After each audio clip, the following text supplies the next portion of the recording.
How's it going, people? Welcome back to the channel and welcome back to the Big Six. Hope you're all good. Hope you're all well. As Matisse just adjusts it. Yep. We're back. Yep. We're all in position, people. Hope you're all good. Hit the like button. What's going on with the chat?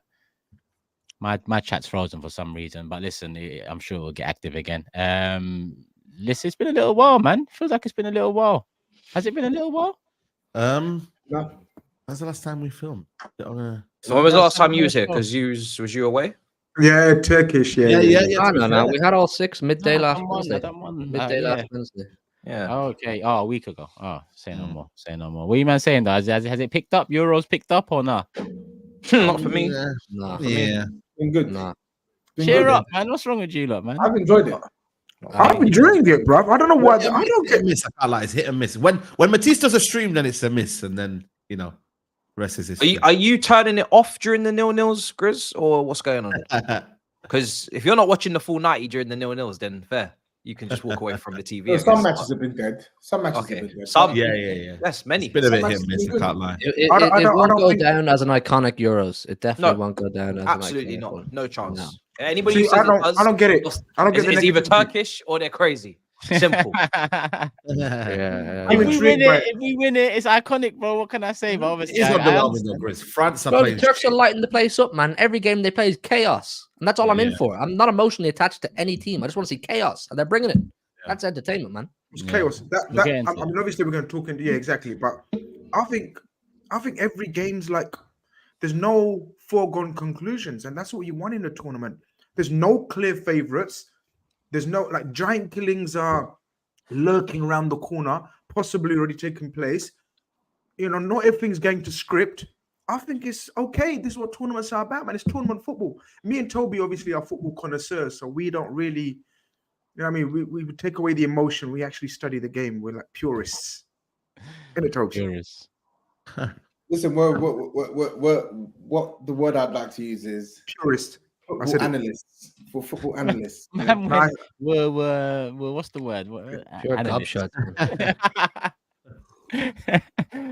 Listen, people, before we delve further into the Euros, the results from the last 16, the quarterfinals coming up, predictions obviously today, and an update on the table.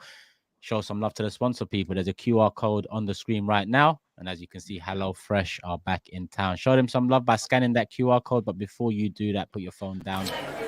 Hi everybody and welcome to the HelloFresh Big Six press conference. Please everybody be seated, be settled. Thank you so much. Thank you. Yeah, go for it. Good to see you again, Stickman. On the previous encounter with Turkish LDN, he was walking away with the food that you and Testosterone TOBS had prepared. Quite a heated encounter. Can you please update us what's happened since that traumatic event? Yeah, well ever since then I've been hitting the gym consistently, regularly, effectively. I think the results speak for themselves. My friend Toby told me the bigger the chest, the bigger the breast, the bigger the biceps. Huh? Chicken breast. HelloFresh is the reason we're here at the end of the day. They've been delivering on a daily basis, weekly basis, monthly basis. They have a plan and they're prepped. And as you can see, it's made a massive difference to me, my life. I used to be malnourished. Now I eat 3 meals a day. For me, the best food prep business, almost genius, similar to MATISSE. And what's been your go-to meal on this journey to health and wealth? Listen, you look no further than the sticky honey beef rice bowl. Prepared it in 20 minutes ago. As my friend SAEED would say, the ingredients were separated separately. Fantastic to see.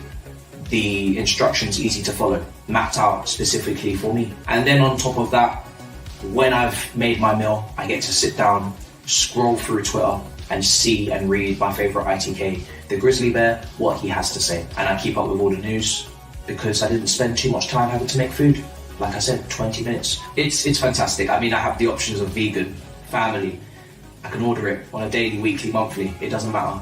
Whatever I want, whatever I please. They bring it straight to me. I'm more than you can believe, very lucky. And after seeing your life turn around from when we saw you last, which was Chelsea in 12th, to now then finishing in a prestigious Conference League position in 6th, what advice can you give to people watching at home? Listen, for all of those empty bellies out there, the offer is very simple. 60% off your first box, 25% off your next 2 months, and free desserts for life. The code is Big62024. The link is in the description. The QR code is on the screen. What are you waiting for? Really, well and truly.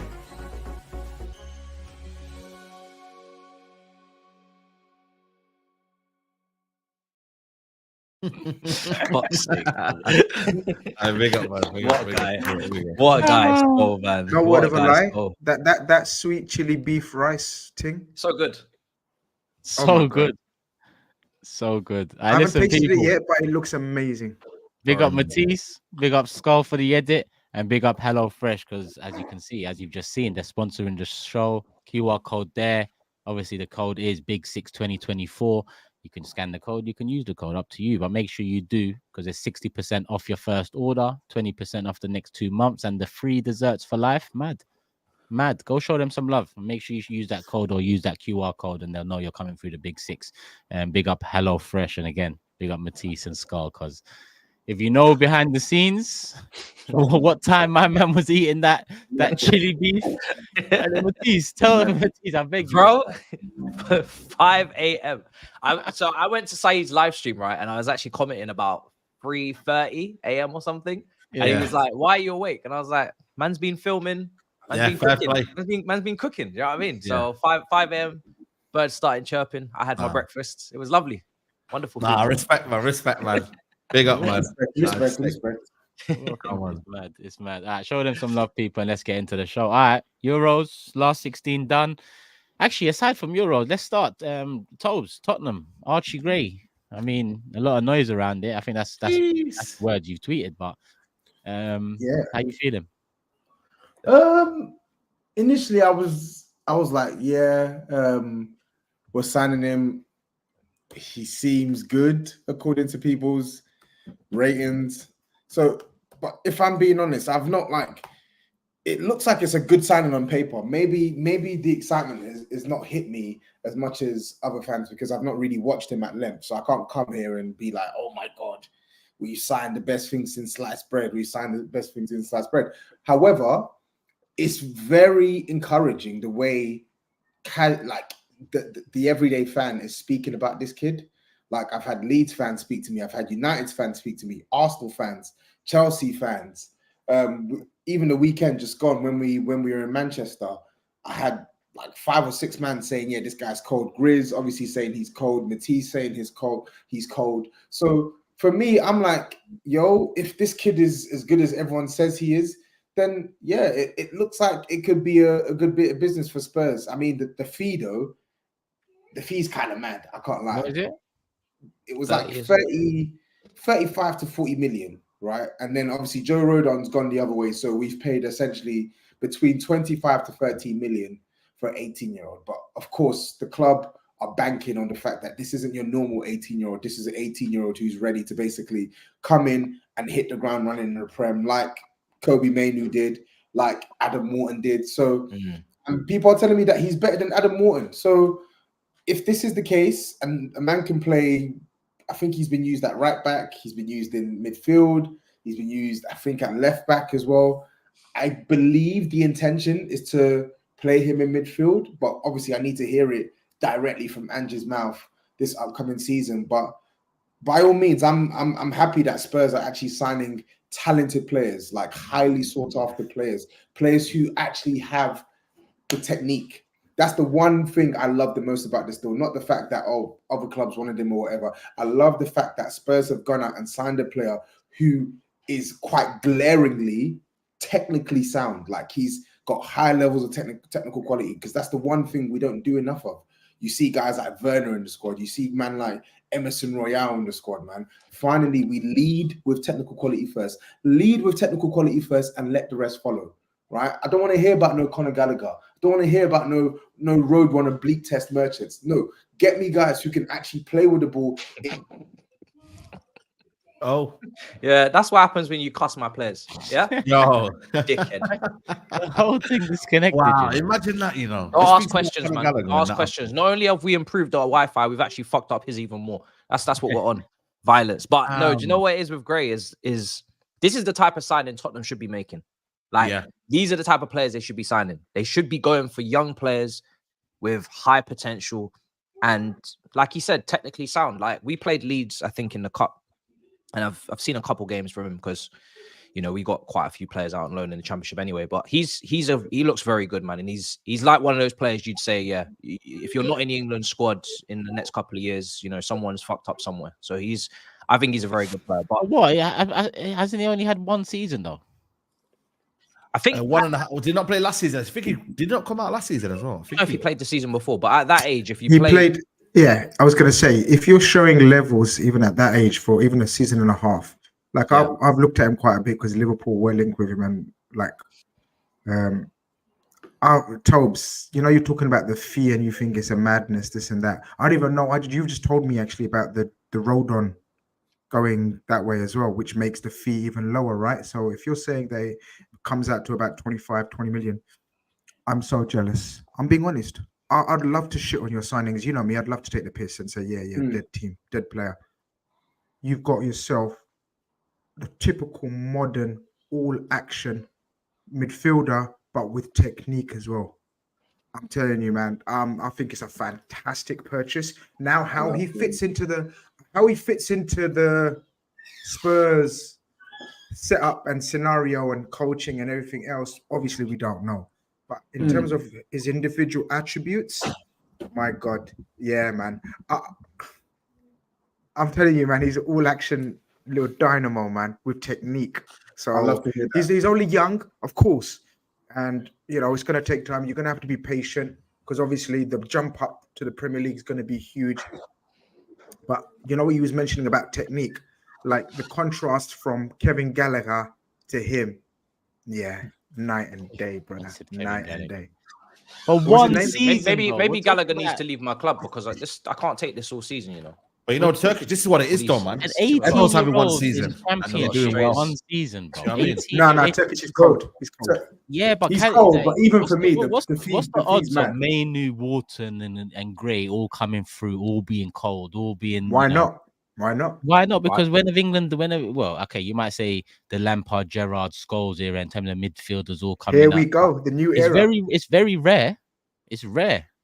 I think so far we can say that Mino is like it shouldn't go wrong from here. And you know, obviously you always have to touch wood, no injuries for players because injuries make a massive difference, as did with Hudson-Odoi. But I think, you know, yeah, I knew he was going to do that. I literally said that just for your reaction, Tobes. I'm not going to lie. But I think, and Walton, listen, I think his performance at Anfield was enough for me. I'll be honest. And I've watched a couple more games of him, you know, but that performance at Anfield was enough for me. He is going to be a very good midfielder. Yeah. So I just think England are in a good period right now. They're producing good players. And it's not a shame to say it. It's not. Don't be shy in saying it. It's just unfortunately that, you know, when we get to that part, the head coach will need changing. But no, they're producing good players, man. Very good players. Fair play to Tottenham because who else was involved? Like Brentford got a bid rejected or something like that. And I was not rejected. Wow. It accepted, wasn't it? Like it was. It was accepted. Yeah, it's just the structure wasn't agreed on, and then he had a bit of a second change of heart. And obviously Spurs a bigger club than Brentford. Yeah.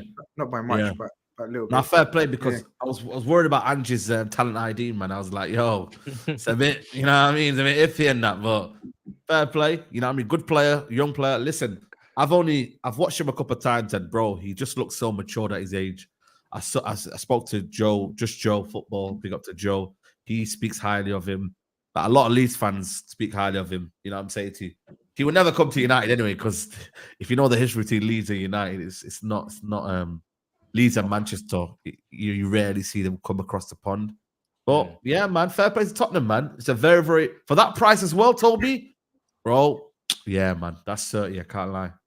I think Tottenham need to try and protect him a bit. You know, I think they need to try and pull the brakes a bit on the is he the Mainu, is he the Wharton, is he the next kind of, you know, top underage talent? Because look, going from lighting up in the championship is one amazing thing to do, but to do it up in the Premier League again is another level. And I'm not saying he won't be able to do that. He might hit the ground running and bang from game week 1, but with the nature of these top talents and the way we talk about them and the way we analyze them, you could very quickly see if his first 4, 5, 6 games, maybe he's adjusting, acclimatizing. You could see people piling on, going, they paid 30 million for this kid, and he's not really talking about Kobe Minu and this, that, the other. Tottenham need to be patient with this guy. It's an 18-year-old at the end of the day. Do you know what I'm saying? You need to allow him to bed in and manage to get a hold of him, because with these young players, there's so many have come and gone where they're hyped up and it doesn't work out for them. So a lot of money, but you're paying for potential. That's what you're doing. We're always talking about the next generation of players. And if any of these players are tipped to be part of that next generation of top players, you are going to pay over what they're probably deemed to be right now, because you're paying for what they could become. So of course, he will get patience. He will get time. Of course, he will get that. But I'm not going to lie. He needs to show us something next season. I'll be honest. And I don't say that. He's 18. He's 18. He does. And I don't say that. I don't say that to put unnecessary pressure on him. It's not, oh my God. You literally have.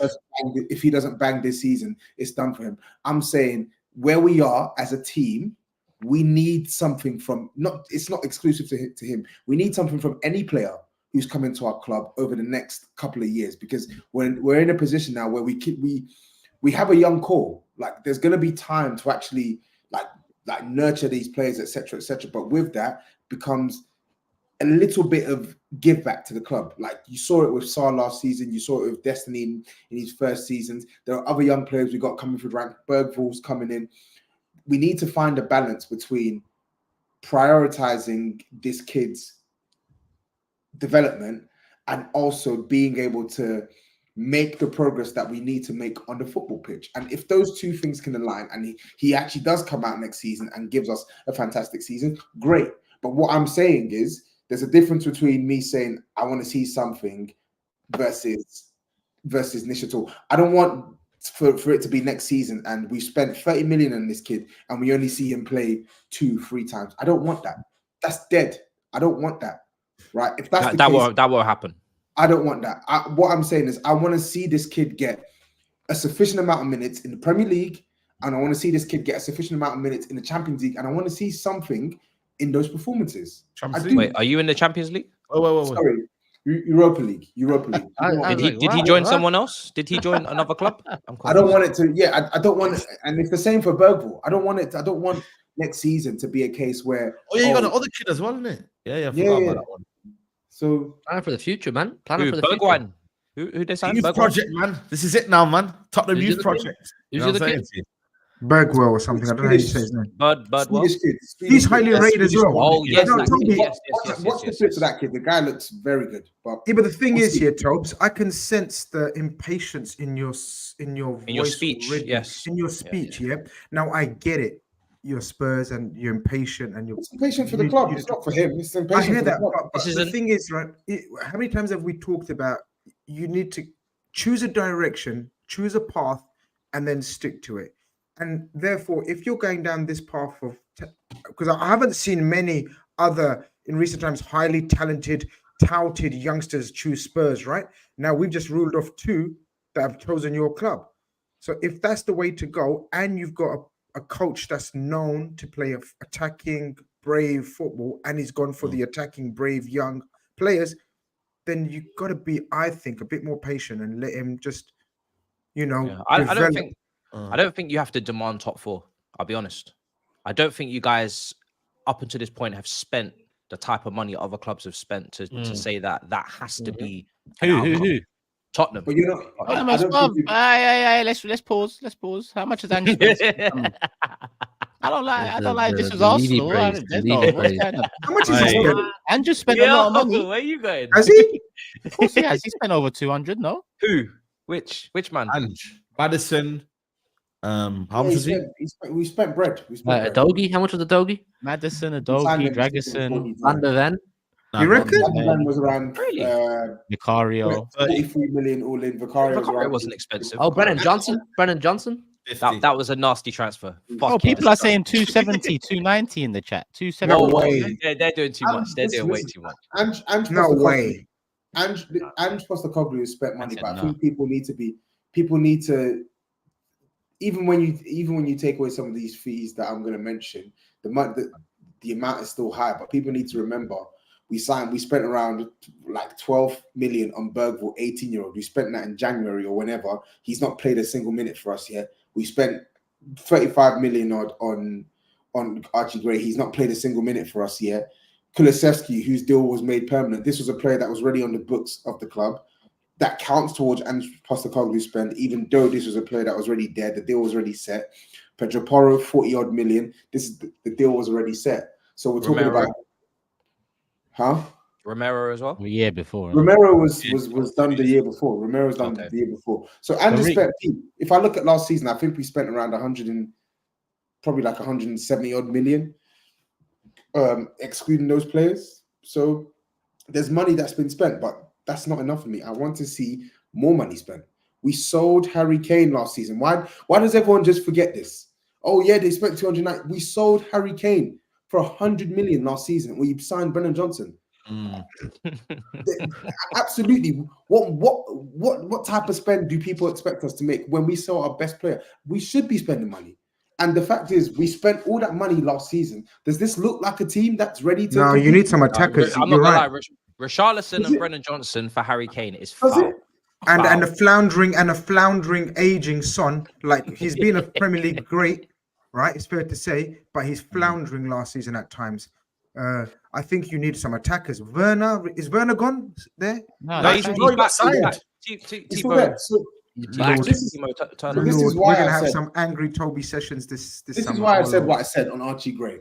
It's no offense against Archie Gray in general. It's just my expectation of the club this season. I want to see a more serious institution, right? That's inclusive of Archie Gray, but that also means I want to see the bad boy attacker that comes alongside Archie Gray, the bad boy winger that comes alongside Archie Gray, the defenders, the fullbacks that come alongside Archie Gray, maybe another midfielder that comes alongside Archie Gray. I want to see these players come in. Otherwise, of course, there's going to be spotlight on the 18-year-old. You can't tell me, oh yeah, don't put no spotlight on the 18-year-old. If Spurs go out and waste money and tell us, oh, there's no more money to spend because we spent 40 million on this 18-year-old, am I just meant to be like, oh yeah, no, it's just another development season. Yeah, sure. Let's give these guys a couple of years. No, it's not going to happen. It's not going to happen. There's no more patience to give. There's no more patience to give for this club. We want results. Simple. So where you at then with objectives? What are you hoping for next season then? Next season, I want Champions League football, and I want. When I say this, I'm going to be crystal clear. I want a aggressive assault for a trophy. You're in the Europa League. You're in the FA Cup. You're in the League Cup. I literally want. This is why I called him testosterone Tobes. Aggressive assault. Yeah, assault. Can I ask you though? Because can we go through the clubs? Chelsea absolutely have to qualify for Champions League football, in my opinion. SAEED will say the same about Manchester United after giving Ten Hag a new deal. Liverpool cannot fall out of Champions League just because they've changed manager. Arsenal, Man City have to be a given, and I think will be. So where do Tottenham fit into this picture of you must? Why would you be? Because if you don't, are you going to sack this man? Why will you be a given? Brother, if you talk about pressure, he didn't say given. He didn't say given. I'm not saying it's given. I said we must. Only givens are Arsenal and City. I'm saying we must. We must. But you've been telling me. You've been telling me. Not given. No, was not given. Listen, Grizz. Yeah, given. I'm just saying. I just want to hear you. It depends. Like you say. Do you want me to be honest? Say clearly. It depends how many watch along SAEED does of Liverpool. I'll be honest. Yeah, that's true. Yeah, it depends. Yeah. Because if he doesn't watch you, you're finished. Brother, football focus. Please make continue. Even if we don't get Champions League, if Spurs finish 5th and won the FA Cup or the League Cup or the Europa League, I'll be happy. You build a statue is what you do, man. You build Andrew's statue. What if you finish 5th and just assault one of the trophies? We absolutely would not build Andrew's statue.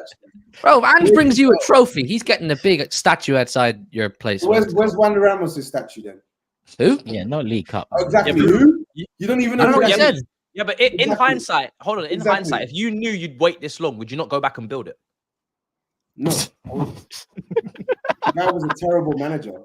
He was terrible. I said in hindsight, would you not go back and build it? I would. I fucking would. So yeah. To be honest, the main goal for me next season is the trophy. Like I want to see our captain lift I want to see armpits. I want to see armpits. I want to see a trophy hoisted in the air. That's what I want to see for Tottenham Hotspur next season. That is the goal. Yeah, that's the be all and end all for me next season. Everything else is. Who's gonna tell him? Trophy. That's what I Let want him to find see. out, man. It's best he finds out. Let's see. Nice. Another season we go. Another season we go. Who's up next? What next?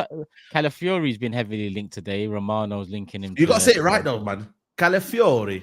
California.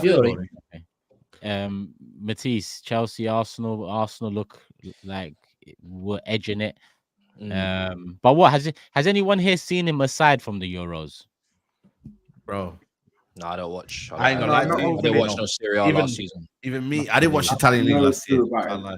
No clue about it. I mean, I know enough about his profile, and I know enough about him to speak on him now. But I can't say I've watched many. Why do you know enough about him? You've been interested. Yeah, well, in the early part, like a lot of the clubs, huge clubs, were linked around him, and I can't remember which. Can't remember someone linked him with us. I don't know. It might have been a Bologna club fan channel or website or something. And then obviously, you know how it is. It ignites whoever that fan base is, whether it's Arsenal, City, Chelsea, whoever, Liverpool. So the Liverpool fans started really going into him. So turned him into the second coming of Paolo Maldini, basically, by the time we finished the profiling of the player. And so therefore, you're getting a wonderful, wonderful player. You think we're getting him? But it looks like it seems that way. I mean, obviously nothing's been decided, but a lot of the reliable people are suggesting that you've made the best offer so far. Not like nothing's been agreed. He hasn't agreed, but you've made the best offer so far to him. And if he decides to leave Italy, because apparently they're making it as difficult as hell for him to go to Juve. Yeah, because he wants to go to Juve. Yeah, because they don't get on. You got to remember, Juve, Bologna. Yeah, Juve have nicked Motta, and Bologna are adding tax to the price for Juve, and obviously Juve don't want to be bullied. Juve like to bully others, and Bologna not having it, man. Fair play to them. And looks like Arsenal. I mean, I was wondering because I know Zinchenko for sure upgrade, absolutely, but that Curio's been impressive, man. But it looks like he's gonna be the fall guy, realistically. But then there's right? Tomiyasu, there's Timber. There's Timber. Timber. He's a versatile defender, though, isn't he? Like he could play anyone in the back four. Left centre back. Left-sided centre back, left back. Yeah, but that's what I mean. That's where Curio plays. I feel like if he was to go to Arsenal, it would be a bit of a luxury signing for Arsenal, wouldn't it? I think there's decent competition. They had the best defense last year. Yeah. But if he goes to Arsenal, he's going there with the mentality of displacing someone. Who's he going to displace? He's not coming to be like Kivy or be a bit part player. He's coming to play proper football. So that's why I take the links with a pinch of salt, even though it's Romano and Mail Sport and a couple other reliable ones in the world. But DiMarzio as well. I don't quite like if we do get him, it'll be interesting to see the back four to start the season. Does he start left back with Saliba, Gabriel, and Ben White? Where's Timber then? Does Timber start left back? Is he starting right back? Is he starting midfield next to Rice? Some people are suggesting. So defensively, we've gone from in the last 4 years, we've gone from absolute skeleton to an absolute stack in each position. defense. Yeah. But you would think definitely Kivy is done at that point, yeah. But you would also begin to think that one of Zinchenko or Timber is pretty well painted out. Zinchenko's finished. After Thank you for coming. What we've watched defensively he's just been mad. He's do you know what? Timber's going to be like a new signing for them last year. They didn't this season. They didn't see him at all last season. He was out injured the whole time. And based upon what I saw in pre-season, he was looking like he was going to cook something crazy. Yeah, so he's a very good player. I'm not trying to say that you don't need to bring him in, because I just think you have other priorities, and I'm kind of confused as to why you're not looking for a overlapping left back at least to give. I understand that, but you know what I suggested, and listen, before the chat, and when I mean the chat, the Arsenal fans that cannot take any doubt or any sort of Gabriel nearly put us in it last summer. Towards the end of the summer, it's obvious he flirted with a move to Saudi. He played the Community Shield, then he was dropped for the first 3 games. It's actually come out that his head was turned. When you have someone like that, you always have to think ahead, innit? Because it could happen again at any time. Fair. And if there's a left-footed centre back that looks as good as he has looked for me in the in the brief minutes he's had at the Euros, maybe it's, you know, and at 50 million is quoted for, maybe it's kind of getting ahead of the curve potentially. Yeah, you know, it could be that. So I don't know. Also, See, we didn't know that. We didn't know that. If that's the case, we didn't. I didn't know that about Gabriel's situation. So that kind of makes sense. Then, it's true because remember they did not drop him for the first like. No, they did. Yeah. Partey started right back, then White started man. back with Saliba. So you know what it is here. You see managers, they have like these trust in men and that, and all of a sudden they phased out the team, and you're like, what's going on here? You have to evolve, man. And maybe he's thinking, right, I've got to evolve now. And Calafiori is an upgrade on Gabriel in his eyes. I still think Gabriel's so underrated. You know, or else it's just a case of more healthy competition. You know what I'm saying? More healthy competition. Like even if you look at Man City squad, we have 5 centre halves that could all make an argument to start centre half, and they can all play on full back or which. But Hughie, do you know where Saeed was talking about? Was it Matisse said you're surprised that they're not going for an overlapping style fullback? He's copying the model that's the most successful model in the Premier League, and for how many seasons? Oh, coming up to a few seasons now.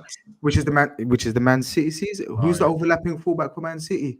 Nathan Ake plays on that side. This guy is a clone for Nathan Ake. He plays left centre back. He's very comfortable in the ball. He brings the ball out. And, you know, what's his name? Arteta is doing what Pep's doing. He's copying that formation down to a T pretty much. I think he's a bit more like Vardiol. I think he's probably slightly better technically. Or Vardiol. Progressively, he's probably slightly better than either or. But the premise is that like Pep has 5 centre halves who can all play anywhere across the back four. And see the Arsenal back four, other than maybe the left side, like literally just left full back, the other 3 pick themselves. He may say, I'm going to shake it up. I'm going to throw someone else in there, and all of a sudden, the cat's among divisions, and everyone's fighting for places, and you can change things, and you don't have to worry fatigue as much. It might be less predictable because, you know, Liverpool, you can predict their starting 11. Chelsea, Arsenal, United, you can predict most of their starting 11s week in, week out. You can't predict cities. I always said this when we're talking before games. I don't know who the defense will be. Arteta may go down that route as well, which has proven Hughie, some Arsenal fans in the chat, like Turkish says, start getting a bit too sensitive as it is. Well, Arsenal fans, I know I've spent a lot of time talking to Arsenal fans recently. Too much time for my own copying Pep. Like, there's no shame in copying the greatest manager of all fucking time. You dopey shits.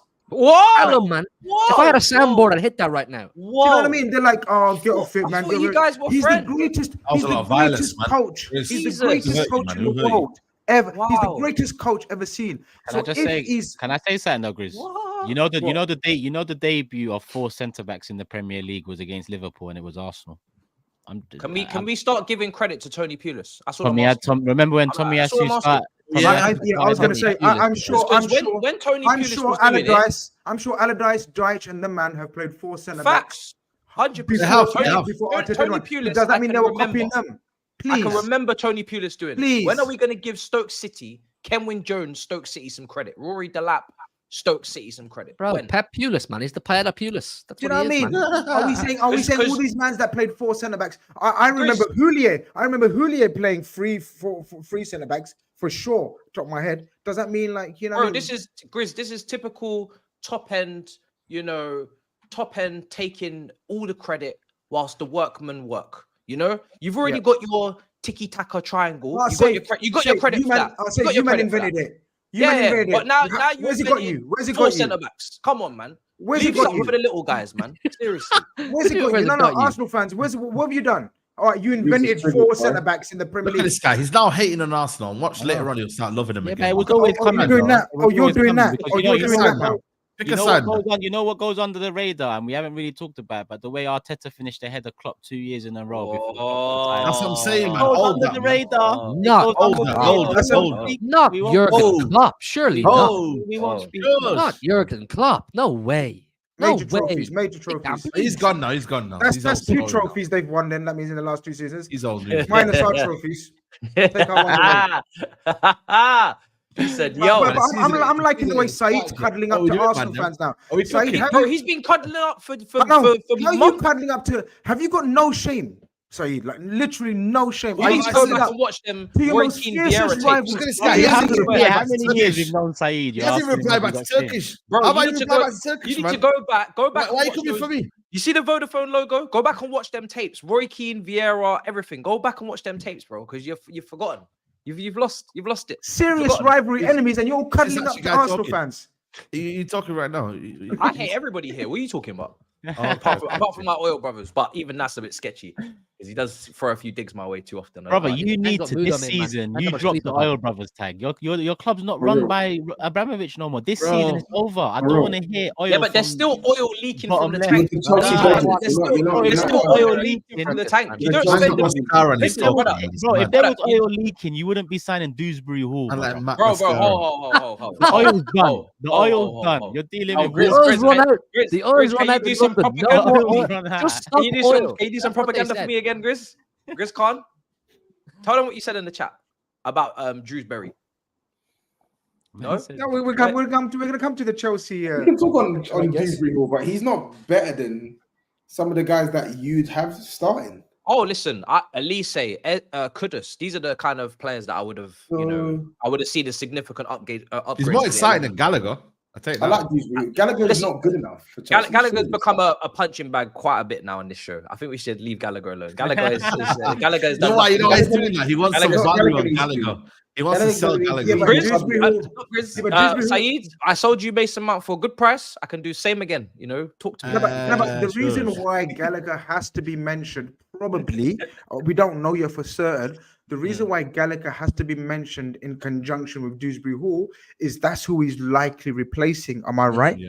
Yeah, that's why. Otherwise, you're right. There's no point keep talking about Gallagher when comparing every signing to Gallagher. To get it, but because he's probably replacing him, I've rated Dewsbury Hall for a long time, and Chelsea have, I think, signed a very decent young player who's multifunctional, can play in a variety of positions.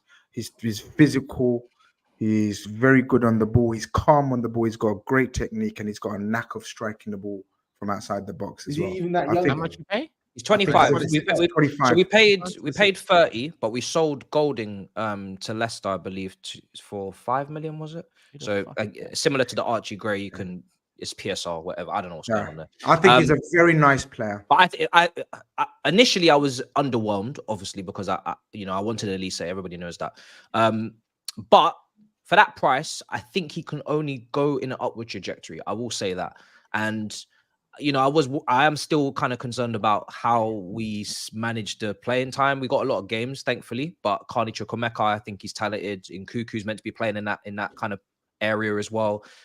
Palmer, I think, could become one of those inside 10s as well. So it's quite a few players to juggle, but I think because of that price, he's not going to be he doesn't demand to be a starter. He's just there to kind of. Brother, he's better than all of them Chukwuemeka and all of those youngsters that you bought. Yeah, but hold on, is he better than Nkuku and Palmer? To you? No, but he's totally different. He's different. Yeah, he's gonna be the foundation that lets those type of players play.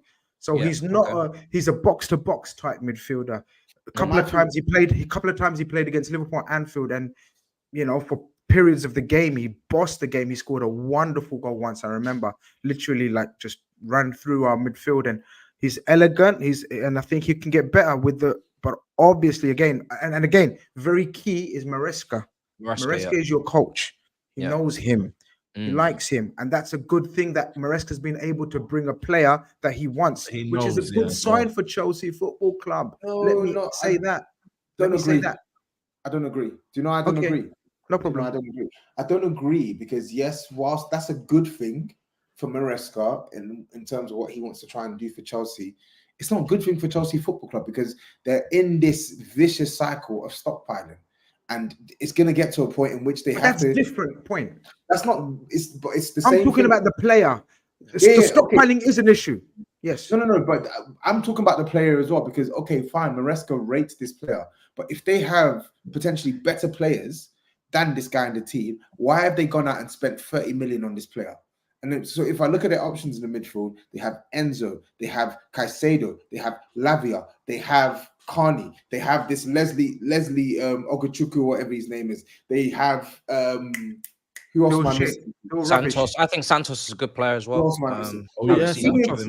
Even if you don't rate him, this whole model they have is predicated on guys actually playing, so they can actually prove that they're valuable enough for Chelsea to make a flip. So your business model is fundamentally flawed because you're not getting good loans for some of these players. and you're not playing them. So what benefit do you have in keeping them in your team? And that was my concern with the deal, is that it's the one position in the team we actually have a lot of players. It's so stupid. If there was one position in Chelsea's team that they did not need to make changes to, it was the midfield. That's probably the only bit. That's probably the strongest bit of their team. The midfield. It just needs a bit of rejigging and some players getting back to full fitness and quality. But that's probably the place where they're stacked the most. And they go and sign another player. Dewsbury Hall, I think he is a good player. I like Dewsbury Hall. I think he's a good player. But I even forgot Conor Gallagher, who's seemingly staying now as well. They're probably going to give him a new contract. So I'm just thinking in my head, I'm like, you have all these options in midfield. It's never going to work. But TOBS, it's down to the manager. They're going to have to go. TOBS, I agree with all your points, except I was only talking about the player per se and his attributes and what he's like. And I think it is a good thing that Maresca's been allowed to at least bring one. We don't know the rest of the players and whatever, whose signings they are, whose advice. But obviously, Dewsbury Hall is very much a Maresca signing. And I think, I don't know about what Matisse thinks and Chelsea fans think, but I think it's a positive sign when a coach is allowed to bring at least one of his players that he trusts. So not all of them, but just one. Yeah, to expand on it, I think it's a positive for the manager. However, the manager then has to be there for more than a season. Yes. Right? And by our track record, that can't be guaranteed. If Maresca's not in this job in this time next year because he hasn't met the objectives, or they are now no longer so fond of him and maybe they've seen someone else that they think fits the model better, Dewsbury Hall's signing becomes devalued immediately because now you've signed him specifically for this manager. If that's the case, and now he's no longer deemed as necessary, especially when TOBS just said you got a lot of midfielders that I think are very talented, but the scouting is the first part, the integration and the development is the second part. And that is the part that actually needs to still happen for a lot of these players. Everybody can be very excited for Santos when he arrived, or Gachuku when he arrived. But after 6-12 months, are you still just as excited? Are you still seeing the upward curve in the trajectory? That's my concern, is that I think we've actually signed talented players already in the midfield. We just haven't seen them, so we don't really know what we have. And if we keep doing that constantly, this doesn't end soon. And okay, cool. People tell me this is the last one. I said that last time. If we sign another one after this, we're just going to keep going round and round in circles. So I'm happy with this. I'm happy that, now that I've seen him, he's signed. I'm like, obviously we're backing him. I'm happy to see him because I do think it's good for Maresca, and we do need top four above anything else next season. We need top four, and it's a grown-ass man, 25 years old, coming into the team and shouldn't need developing as much and shouldn't need all of that extra spoon, feeding and whatnot. And that is something that's very important as well. So I'm glad that they've just signed someone. Maybe I'm scraping the barrel, but I'm just glad they've signed someone who's not a youngster right now, because I need something, you know what I mean, for next season. I need some guarantees. It's like X Factor and that, when you used to have like the over 25s and that. Imagine that's now someone coming in. The youngsters with potential. I mean, I know what you're saying by experience, but this ain't the mold of. I'm glad he's not. He's not a world-class player, but I'm not. Do you know what? I'm not expecting world-class players. We finish in a Conference League spot. We don't have 100 million to dash on players anymore, nor should we be. I just needed your Tosins, your scouted players, humble fees, good experience, motivation to play at this level, motivation to want to improve them and fight for honours because they haven't won at Man City previously, or they haven't won here previously, right? And hopefully that is the gap that bridges us to top four, and then we go from there. So I don't need Ossimins, and I don't need that. We're not in that position. I never thought that those type of signings were realistic. I never thought they would happen. I need incremental improvement. And most importantly, if you keep players fit this season with that medical team, if I see Reece James, if I see Lavia, if I see Nkuku, that's going to be more improvement as well. So I think the medical team is probably the most important thing this summer, if they can actually, if they can keep people fit. But we'll find out. All right, cool. Tottenham, Archie Gray, Dewsbury Hall, Chelsea, Calafiori links to Arsenal and Chelsea as well. Liverpool, quiet. Man United, quiet. Man United busy, man. In terms of the actual structure of the. You lot have been sorting that structure out for like 8 months now, bro. You're not busy. But it's good, man. It's good news, man. You know what I mean? Every week you man are sorting that structure, bro. When's the deadline? Listen. We love that. We love it. Jan Ashworth is in. We got this new guy from Chelsea, apparently. He was former Chelsea. Vivel, I think it is. Yeah, you know what I mean? So yeah, man, I'm just glad we're getting our structure right, man, because then it allows us to be a proper team, man, and you know what I mean, and we get proper signings in, and we Well, actually they just sacked 250 people from the company. bro, we need to do it. Sad, man. It's not nice. It's not nice, but you know what it is? Too many staff, too many chefs in the kitchen, man. Do you know what I mean? So When's the roof getting fixed? bro, soon, man, soon come, man, soon come. I'm being serious, bro. Soon come, man, soon come. You know the one's there, but nah, it's good news, man. It's good news. We've been linked with Ugarte. Delit, yeah. Listen, I'm not gonna lie to you. I'm not too particularly clean on Delit, but I think for me, for the price, 34 million, I think he's got a lot to prove. He's not a shabby player. Like, he's not a crap player. Let's be honest. A lot of people saying he's washed, and he's not a crap player. But my worry is how does he come into this Man United team, and what has he got a point to prove? Because he's underwhelmed at Juventus. Bayern Munich, I know a lot of fans want him to stay. Apparently, there's a petition going around and they want him to stay and whatnot. But let's be honest, has he hit the kind of the heights what he's meant to do at Bayern Munich? Yeah, probably not. You know what? But I think for me, coming to United at that age, price wise, it's a low risk, man. I don't think it's a bad signing. I don't know, man. I'm not gonna lie. Like, it may not be the worst signing, but I just feel like that's a textbook case of Man United. That's what I was worried about. Yeah, signing for the sake of signing and not signing available. To address like a glaring gap in their team. So, of course, De Ligt is a centre back. Of course, he can play on the right side. He's right-footed. So yeah, and he's actually good on the ball. I like De Ligt in possession. So he'll probably help you there in terms of progressing play. But the fundamentals to play in the Premier League, where you want to potentially play an aggressive style, if Ten Hag apparently wants to try and play a progressive style, De Ligt, he's not agile enough. Sorry, he's not agile enough, and I do think he has been underwhelming at Juventus. And I just don't think he's as good a player as I thought he was a couple of years ago. And I just feel like if I'm looking at that Man United team, what is the one thing they've been lacking? They lack someone with pure athleticism and speed. They don't have that in their team. But hopefully that's why we get Branthwaite. This is why I want him and Branthwaite to come in, because Branthwaite has that, and I feel like that's what we need as well. No way you get both. No. Well, let's see it. Let's see. We need two. No chance you get both. But let's see it, man. It's so strange. I'm not gonna. Why would you get Branthwaite if you got Martinez? No, because Martinez, you know what it is with Martinez, man. His injury record is a bit worrying, man.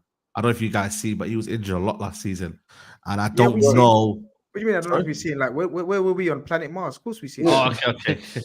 Obviously, I'm just saying, innit? Like, I don't know if you've seen his injury record, but obviously, not everyone studies injuries and whatnot. You know what I mean? Like, what are you talking about? He's never on the pitch, innit? We know he's not on the pitch. Yeah, but you don't know how many injuries he's got, and like, there's this myth that Varane is always injured, but Varane's been more available than Lisandro Martinez. So that's why I'm kind of giving you that kind of. I think that price point that everyone's asking for is just. That's why he's giving that insight. Yeah, I know, but we're not going to pay that. We're not going to pay that line. Everton, I don't think Everton are in a bad position financially than a lot of people are thinking. Like, you know, everyone's saying, oh, they're in trouble, but I think obviously they're going to try and hold out as much as they can because they believe it's a project. But Branthwaite wants Man United. You know what I mean? You don't want to play it on that's unhappy, etc., etc. So I think he's going to come, but obviously it depends on whether United want to pay that money, innit? Like, Everton want sexy. They want like it's close to 70 million. So. The PSR stuff, it's caused a whole new heap of bullshit because the amount of shit I heard about Newcastle need to sell one of these players and this, and in the end, nothing really happened apart from some. Well, did you not hear GRIZZ? They nearly signed Liverpool. Apparently, was Gordon. Yeah, like Gordon, and then none of them go, and it's just PSR's crossed over now. What does that mean? That this season Newcastle's going to get hit with something potentially? If not loopholes, man. They did a deal with Brighton, didn't they? In the end. Yeah, they did. Yeah, that go through. Yeah, so that would have been enough then. That would have been potentially. Hugh, City. I mean, any noise? Anything? Is it more? Not really, man. It's more just speculation and just Twitter talk, just paper talk and rumors and that kind of thing. But the fans at the moment are kind of putting two and two together about about Joshua Kimmich, because the Bruno deal, the Bruno G thing, sort of has gone a bit stale. probably off the back of Newcastle getting through their PSR issues. They're saying that Kimmich is available for between 30 to 40 million euro. We desperately need a player like Kimmich. Apparently he wants to leave Bayern. They're about to get Paulinho. So the fans are kind of putting 2 and 2 together. We got that Savio in. We got Savio from Girona, who's playing with Brazil at the minute. I'm not even going to gas him up because I don't know anything about him, but I'm looking forward to seeing him. But no, my priority right now is just get a backup for Rodri. Get a backup for Rodri, and I think Kimmich would be a sick one. You can play right back too, which is great because I don't want to see any more Kyle Walker. So just give me Kimmich or Bruno G. And is Ben White better than Walker? Yeah. Right now, yeah, 100%. Right now. Yeah. But at his prime, Kyle Walker's the best right back the Premier League's ever seen. 100%. I mean, I know we're probably going to go. But I got ripped to shreds about 7 months ago when I said on Lad Bible with Steve. Nah, you know. Steve's different to me. No, I think in his prime, Kyle Walker was the best Premier League best right back the Premier League's ever seen. Yeah, I agree. That's my opinion, but I'm open and honest enough. I believe he was linked with a move to Bayern Munich last summer, and I think that was the right time for him to go. He missed out, man. He missed out. I think it was the right time for him to go. I don't think he's been a good captain. I don't think he played well all season. I don't think he's playing well for England. Oh, he's been terrible. I don't want to rely on him. And people are like, oh, but we're going to play against, when you play against Mbappe and Vinicius and these guys, you want Kyle Walker there. I'm like, bro, they're playing the same team now. I'm not arsed keeping Kyle Walker for 2 legs, for 1 fixture, 2 legs. You know, when we have a Kanji, Stones, Rico Lewis, and potentially Joshua Kimmich, you can all play in that same position. I just don't think he's worth keeping. There's even talks about changing captaincy now as well, which would suggest they're going to potentially take it off him, or maybe he's going. But no, in terms of actual incomings, just Savio. But other than that, bring me a backup for Rodri. The guy is jaded. Yeah, trust me. Yeah. 100%, man. They need backup. He's the backup. He's carried on with Spain where he's left off with City. He's just this one-man wrecking machine. Oh, it's inevitable, man. This guy, he's something else. We're about to make Rodri the highest earner at the club. We're about rightly to so. He deserves it. Rightly so. I believe, and some of you may disagree, I believe he's the best footballer in the world right now, in the whole world right now. A one-man wrecking machine, progressive footballer. You know Rodri, how he is. He's the first name. If I'm picking a world 11, if I'm picking the best, he's the first name I'm picking. If we're doing a draft, I'm letting you lot know. If we're ever doing a draft again, I'm picking Rodri first. Even my lights. Because then we'll just pick him to spite you. I don't care. That's nastiness, then, isn't it? That shows you. Well, that's a show on you. Yeah. But use your own knowledge, innit? Use your own choice of player. I'm Nick Grizz's. I'm gonna Nick Grizz's. That's fine. I'm just gonna take Rodri's a. But my point is, if you're gonna give Rodri a lengthy extension and make him the highest paying player at the club, what's the point doing that if you're going to have him burnt out in 2 years' time? He plays 60, 70 games a season. He has to play every single game or else the deck of cards doesn't collapse, but it's significantly weakened. It's my only glimmer of hope. You know that Rodri's jaded, Huey. Like, you know, he's jaded. He came out in April. He came out in April when we were playing Real Madrid and he said, I'm tired. Now, if he's saying he's tired publicly, what is he saying to the actual medical staff? What's he saying to Pep Guardiola? As soon as he arrives at Spain camp for the Euros, the Spain medical staff say, we're concerned about his energy levels and his general welfare. The guy is, I promise you, 2 years' time, if he has to play the exact same amount of football he has done for the last 2 years, he'll be a shadow of what he is. How old is he? We need to prevent that. He's 27, 28. Yeah. Wow.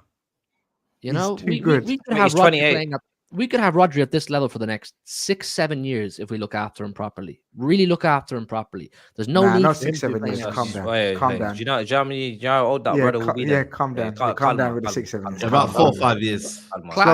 Slow down there, buddy. Slow down there. Fernandinho did it till he was like, what, 36, 37? Yeah, Fernandinho was just, he was a freak in nature, man. He was a beast as well. He was a beast, man.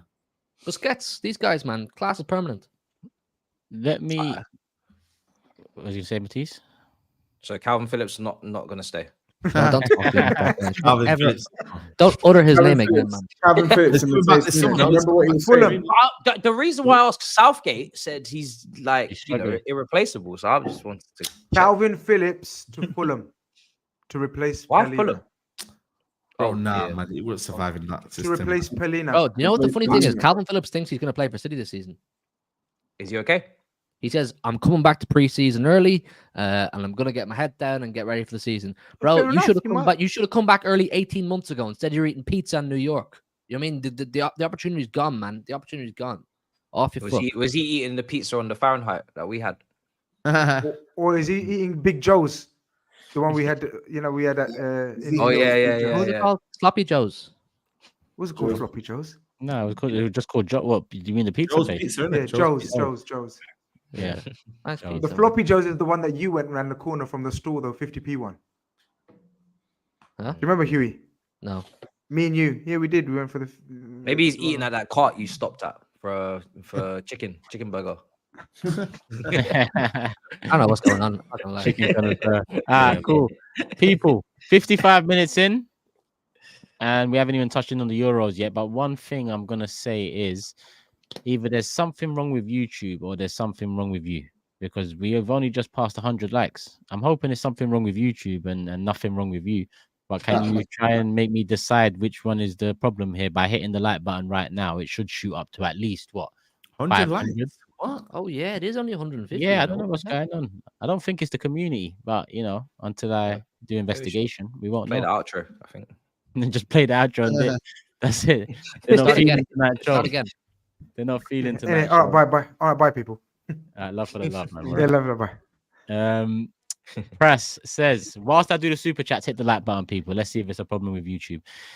Arteta spent 150 M's. Players sold, left, weren't considered. But when Levy spent 300, we have a look at go-karting and Beyonce ticket sales. Have the same energy. I don't know what he's talking about. I don't know if that's to me, to you. I think it's to me. It's definitely to Tobes. Go karting's unbelievable. Haven't seen the Beyonce concert, but yeah. It's one of these sensitive gooners, man. Giovanni said it's an expectation that all clubs on this panel get top 4. 2 clubs or more will fail in that, but has to be expected regardless of context. Yeah, pretty much agree with that. I think that's fair. Aside from Tottenham. I don't think so, Tottenham, but that's it. Yeah, it's not. Yeah, I'm not even taking the piss. Professional Cheeks says, bro, Borough Crapgate needs to Borough Gongate. With all that attacking talent, we cannot be looking like United. Southgate to United, by the way. Big up personally, lit, man. Come on. Pump 101 says, big up, boys. Been watching from day. You guys are proper. Love for the super chat. Love for the love. More love coming in from Suj. He says, just wanted to shout out Turkish, Hugh, SAEED, Matisse, TOBS, GRIZZ, and the Big Six community. The content is on point and provides a needed distraction. Love for the love. Suj, thank you for the kind words and, love for the love. As mentioned to Pump on the previous super chat. Big up the community. I'm going to get this one in from Jazzy Jeff later on when we're on topic, so I'll save that one. But on the earlier subject of football analysts, he says, this is a quote from one on the panel. Quote, Turkish going to have to rebrand to Irish after this crashing. I wonder how it's going for Turkey. Well, we're about to get into it all. Let me check. How many likes have we hit? It's a problem with YouTube because we've just passed 200. Either you lot are taking the piss or YouTube's taking the piss. We will find out. I think it's we will find out. YouTube must be. There must be, man, because it's mad. But yeah, man, them Euros, last 16 done. Started off with Switzerland knocking Italy out. But every match, the favourites pretty much went through aside from the Austria-Turkey game. Because Switzerland were Switzerland favourites against Italy? I said they would beat Italy. Do you have the predictions by any chance? I do. Let me just get them up. Do you have the table there? I do. I do. Yeah, I just want to just see it. Yeah. You want to see the table? Clear.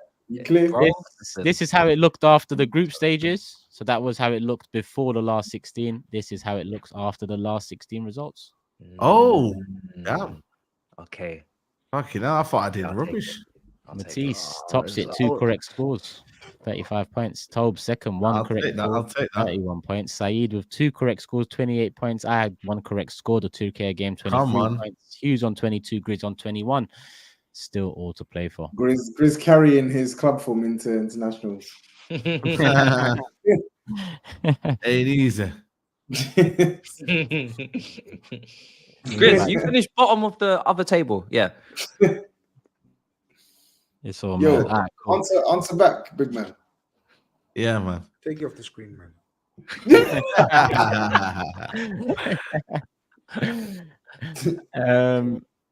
Cool. So that's the order that we're going to do the predictions in. But yeah, in terms of last 16, I agree with Matisse. Switzerland, I had them over Italy. Man, like Xhaka, man. Bro, fair play to the guy, man. Yeah, his last 2 years, I can't lie, that turnaround's mad. Turnaround is mad. And if Switzerland do go and win the Euros, then he will be in the conversation for the Ballon d'Or. He will be. No, if they win the Euros, he will be. Maybe you're doing a bit too much there, I can't lie. Jorginho finished third after the Euros. He could be top 3. I'll be honest. It shouldn't have, but it could be like top 10 or something, yeah. No. Honestly, I think top 3 because Bayer Leverkusen went unbeaten, right? He got to the final in Europe, won the cup, and then we're talking about winning the Euros with Switzerland.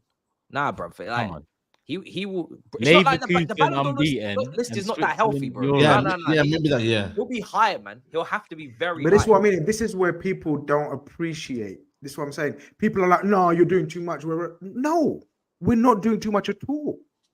Like he has been sensational, and Leverkusen have been sensational. And if and it's a massive if Switzerland were to go on to win the Euros as well.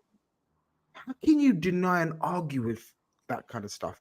Do you just want stepovers and tricks and goals like to win it every time? No, man. This guy has been pivotal for club and country at the very highest level. 100%. And what more does he need to do to have a bet? He can't do better than that. What more does a midfielder need to do? Then win the league unbeaten, come in with crucial long-range power drivers, drive your country, who are massive underdogs, to a Euros, if that's the hypothetical, plus outstanding in Europe, almost won it, and obviously Lookman done a madness and won the German Cup.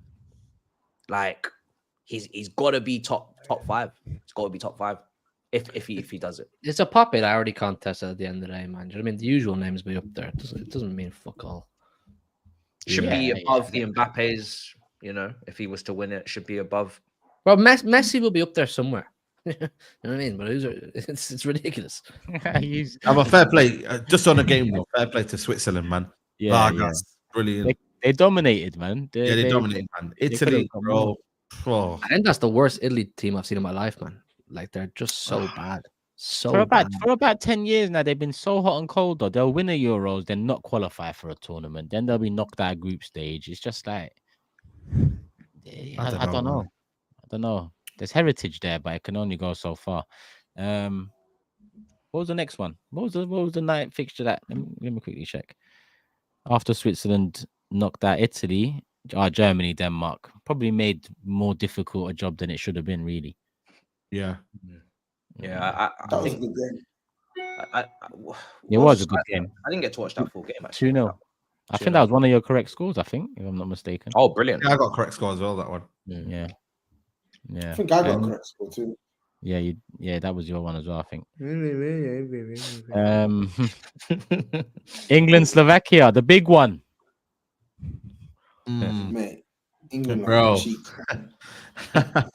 Yo, listen, you man. 10 minutes to go. You're like, yo, Turkish. I'm getting off home. I did. Yo, I was like, yo, say no more. Big up. Was it? Because I just went straight back. I mean, you guys, do you feel like you should have left earlier, Turkish Grizz? No, that was justified though. Fair play. Like, the venue and the actual event was right. It was good. Yeah, it was good. The goal was coming, and then Jude Bellingham decided to say, "Yo, who else? What a goal, man!" But they didn't deserve it, man. Let's be honest, man. Like it was just terrible. What's everyone's take on Bellingham with the way he spoke about it after the overhated? Because okay, so I'm caught in between two minds, because anybody here and anybody in the chat, if you're 21 and you score an overhead kick to save your country from absolute slander and dragging, we're talking about, it's not club, country, a whole ass country, the newspapers, the fans, the pundits, it would have been a dragging fest. If not for you, the country is in meltdown. You, in one moment of individual quality, has completely changed that. You're gonna have some arrogance. You're gonna have some chat back, even though the performance was mid. But at the same time, it wasn't one of those, oh, well, we were all wrong on England because they did play like shit. And it's not. I don't know if you've proved the point, because was who it was. And if you come up against a top team player like that, it's a long day. So the humbling is coming if you don't fix up. I think, look, over the years, I think arrogance is a big part of great footballers, but there is different forms of arrogance. Like Zidane was arrogant, but he was never. I won't say it's rude. Rude's not the right word, but it's like it's a weird type of arrogance that, like, Pirlo was arrogant, Baggio was. There's so many greats that have been arrogant, but I just feel like he's like, even after the goal, who else and all of this, it's like, bro. Yeah, I think all those players that we've mentioned and you've mentioned, Turkish, had done it over longevity, over a period of time. But even after a period of time, Grizz, they still never approached it like this. Like, even with the reporter, he goes, you scribbled out a few questions, right? Of course he scribbled out a few questions. You was about to get knocked out by Slovakia. So don't come and act like, oh, you scribbled out. And he was dead on the pitch. He was one of the worst players on the pitch. This is my thing. You know, he was actually one of the worst. Like, he looked like a proper clumsy Sunday league baller. Like, couldn't trap a ball or anything like that. And fair play, you scored a outstanding one of those goals that you dream of if you're a kid his age, because he's literally a kid still. But the fact that you're a kid still shows some humility, even at your most greatest moment of your career, probably so far, because that is his greatest moment so far of his career. But show some humility. Don't come out. He knows the English press are not going to cuss him out, though. So that's why he come out gunslinging, man, like this, man. Because do you know what's going to happen now, innit? All the people that you tried to, okay, they've all made serious notes on you, brother. Serious notes on you, and this will only backfire because you're gonna have to maintain levels that you're impossible. It's impossible to maintain those levels for the remainder of your career. And the moment you don't, speak soon. Listen, I'm not gonna lie to you. Yeah, I think people overhate Jude Bellingham, man. Anything he does, anything he says, I think people just scrutinize him. He's scoring goals. Listen, if you objectively look at him, he had a rubbish game. Like, I'll admit that. But he scored a goal. He's a bit cocky. He's a bit arrogant what he says. But I just feel like the amount of shit I see on social media, bro, like the overhating of him, it's just, I don't get it, bro. Like, man's just doing his thing. He's scoring goals. The hype only comes from the fans. The fans need to stop hyping him up then. Like, that's what it is. Well, this is what I said. This is what I said weeks and weeks ago. I said this about Jude Bellingham. I was like, you're going to gas him up, and then as soon as something goes slightly wrong, the hate will match the gas. Do you know what I mean? If you gas him up that high, the hate's going to match. But how do you counteract that? You counteract it by just being in the middle. Just man. He's a good player. Yeah, he's a good player. No, he's saying how does Jude deal with that? And Bellingham doesn't deal with it. Bellingham ignores it. Bellingham has to ignore it. He doesn't need to deal with it. That's my point, Hughie. But he's come and acknowledged it and taken it on board. And who else? He said, "Who else?" Scenario. Yeah. And did you see the one where he was asking for it? Yeah. You know that one. That was too much. That was. And that's my point. There's being over cocky. There's an element of being over cocky because it's like. But that's what me and Turkish was saying.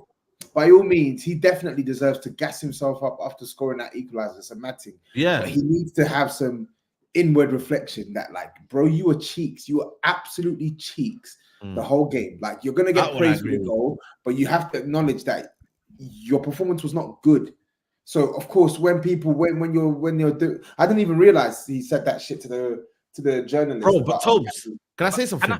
In Real Madrid, yeah, Ancelotti, bro, he tells him, "Yo, listen, like you're gonna do what I say." He's humble over there. As soon as he comes to England, he gets propelled as his next. But do you know what this does? Do you know what this does say? This vindicates what Big Steve was saying on your Mank Talk. Yeah, I think a lot of this comes down to the manager. I don't think Jude Bellingham looks at Gareth Southgate and goes, "Oh, you're going to put me in line for behaving badly, or you're going to punish me for being too arrogant, too cocky. I'm bigger than you. I'm a Champions League winner with Real Madrid."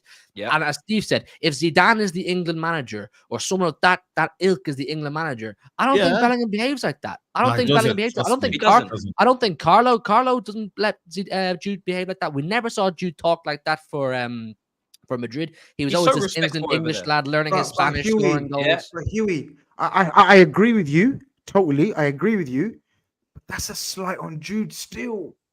But can the fact that he's got no respect then. Well, for the did you see manager. today? Did you see today, Grizz? We're allowed to disrespect okay, Gareth but Southgate. can I flip it? Can I just flip it, just for the argument's sake? Isn't it boring when players come out and give us the PR? Isn't it boring when they come out and give us a little bit too much? He's giving us something to talk about. He's giving us something to talk bro, about. He is writing a story.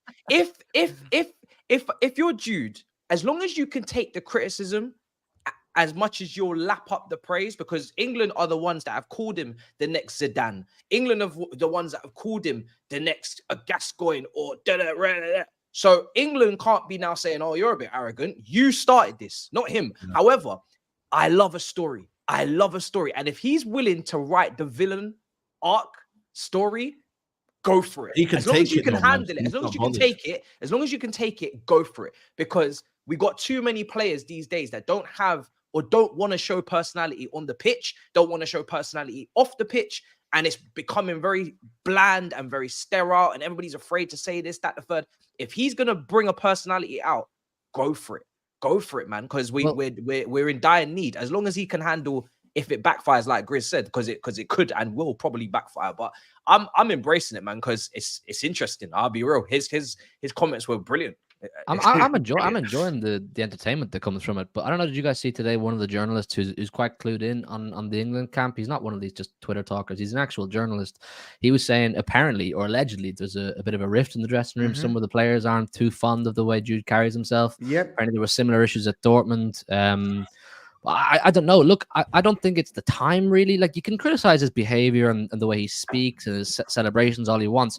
But at the end of the day, the guy is out there to be a match winner. He's out there to score goals. He's out there to be what he's hyped up to be, and he's doing it. I mean, I'm not too arsed. I don't care if someone plays crap for 90 minutes. But you know what the reality is? If he scores an overhead kick in the 90th minute for Ireland and we play crap all game, he's build him a statue. Do you know what I'm saying? They've drawn 3 games though, Hugh. They've drawn 3 games out of 4 and won 1 in 90 minutes. Yeah, I know. So it's not a mad thing like that. And listen, like I said, every great player there's a certain level of arrogance, but he's setting himself up here. No, I agree. He's setting himself up because the loudness and the brashness of the arrogance and kind of like the nature of it in comparison to the form. Because being a match winner is one thing, but form overall as well. Listen, Jude, one thing he said is correct. In 2 weeks, talk to me about that moment. Because in 2 weeks, if England win this, and that is one of the biggest moment of this run, then that is the sort of thing that I understand comes and aids and you know grows arrogance. I get that.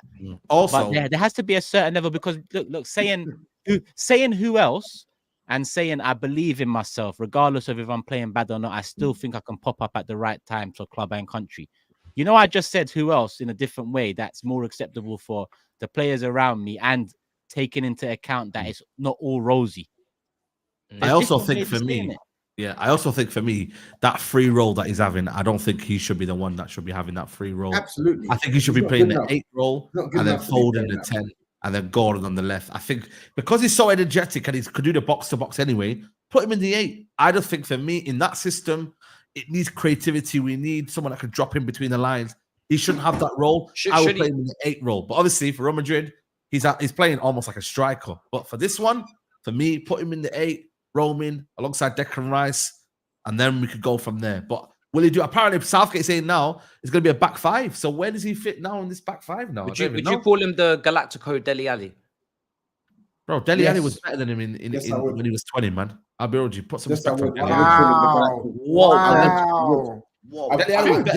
He's not wrong. He's not wrong. You stood on 10 toes. You're a big Bellingham fan as well. Bro, Dele Alli at that age was better than Bellingham. 2 player of the years. I hear it. Was it 2 young player of the years in a row? Put some respect on Bellingham, man. Listen, that's why I said it. Dele Alli was on smoke. Dele was cold. I think Dele Alli at that age, bro. Ali was cold. The thing is, they're very similar players in the sense where they're both really good at making good runs into the box, finding an eye for goal. I think the difference there for me is I feel like Bellingham obviously is a lot more physical than Dele. Like he's actually like he's a tank, right? He's a unit, so man just bounce off him. So I think that helps him in that regard. But in terms of technical level. Dele Alli was and- clear. Yeah, exactly. technically. Dele Alli, exactly. approach. Yeah, yeah. No, I And agree. approach. Technically, it was clear.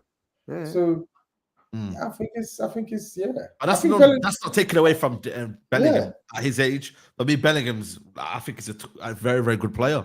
I really do. I think he needs. I rate think he Bellingham. needs to work on his. I think what he needs to do is he needs to work on being that all-action number 8. I think he needs to improve his quality when it comes to the midfield aspect, right? Because playing Ancelotti recognized that this is a guy who isn't as good as Cruz or Camavinga or Modric or Tchouameni when it comes to literally getting on the ball and dictating. So he put him as close to the striker as possible, if not playing as the striker. I think if Jude isn't careful, he may find himself in a situation where that can be his only role in a team, and then it's to his detriment where he's being asked to do other things. So I think he needs to play at the 8, and I don't know how it's going to work at Real Madrid, because obviously Real Madrid, they've signed Mbappe. Mbappe is going to play up top. They're probably going to rejig their team. We're looking at the options there. But I think Jude needs to refine his game as an out-and-out midfielder, man. Because you see him when he plays in the 10 for England, it's not nice. He's not that player. He's not that guy. He's not going to get the ball in between the lines and actually make stuff happen. That's just not his MO. He's not got the capability. He's not got the capability to do it. And I think those are things that he needs to work on. He's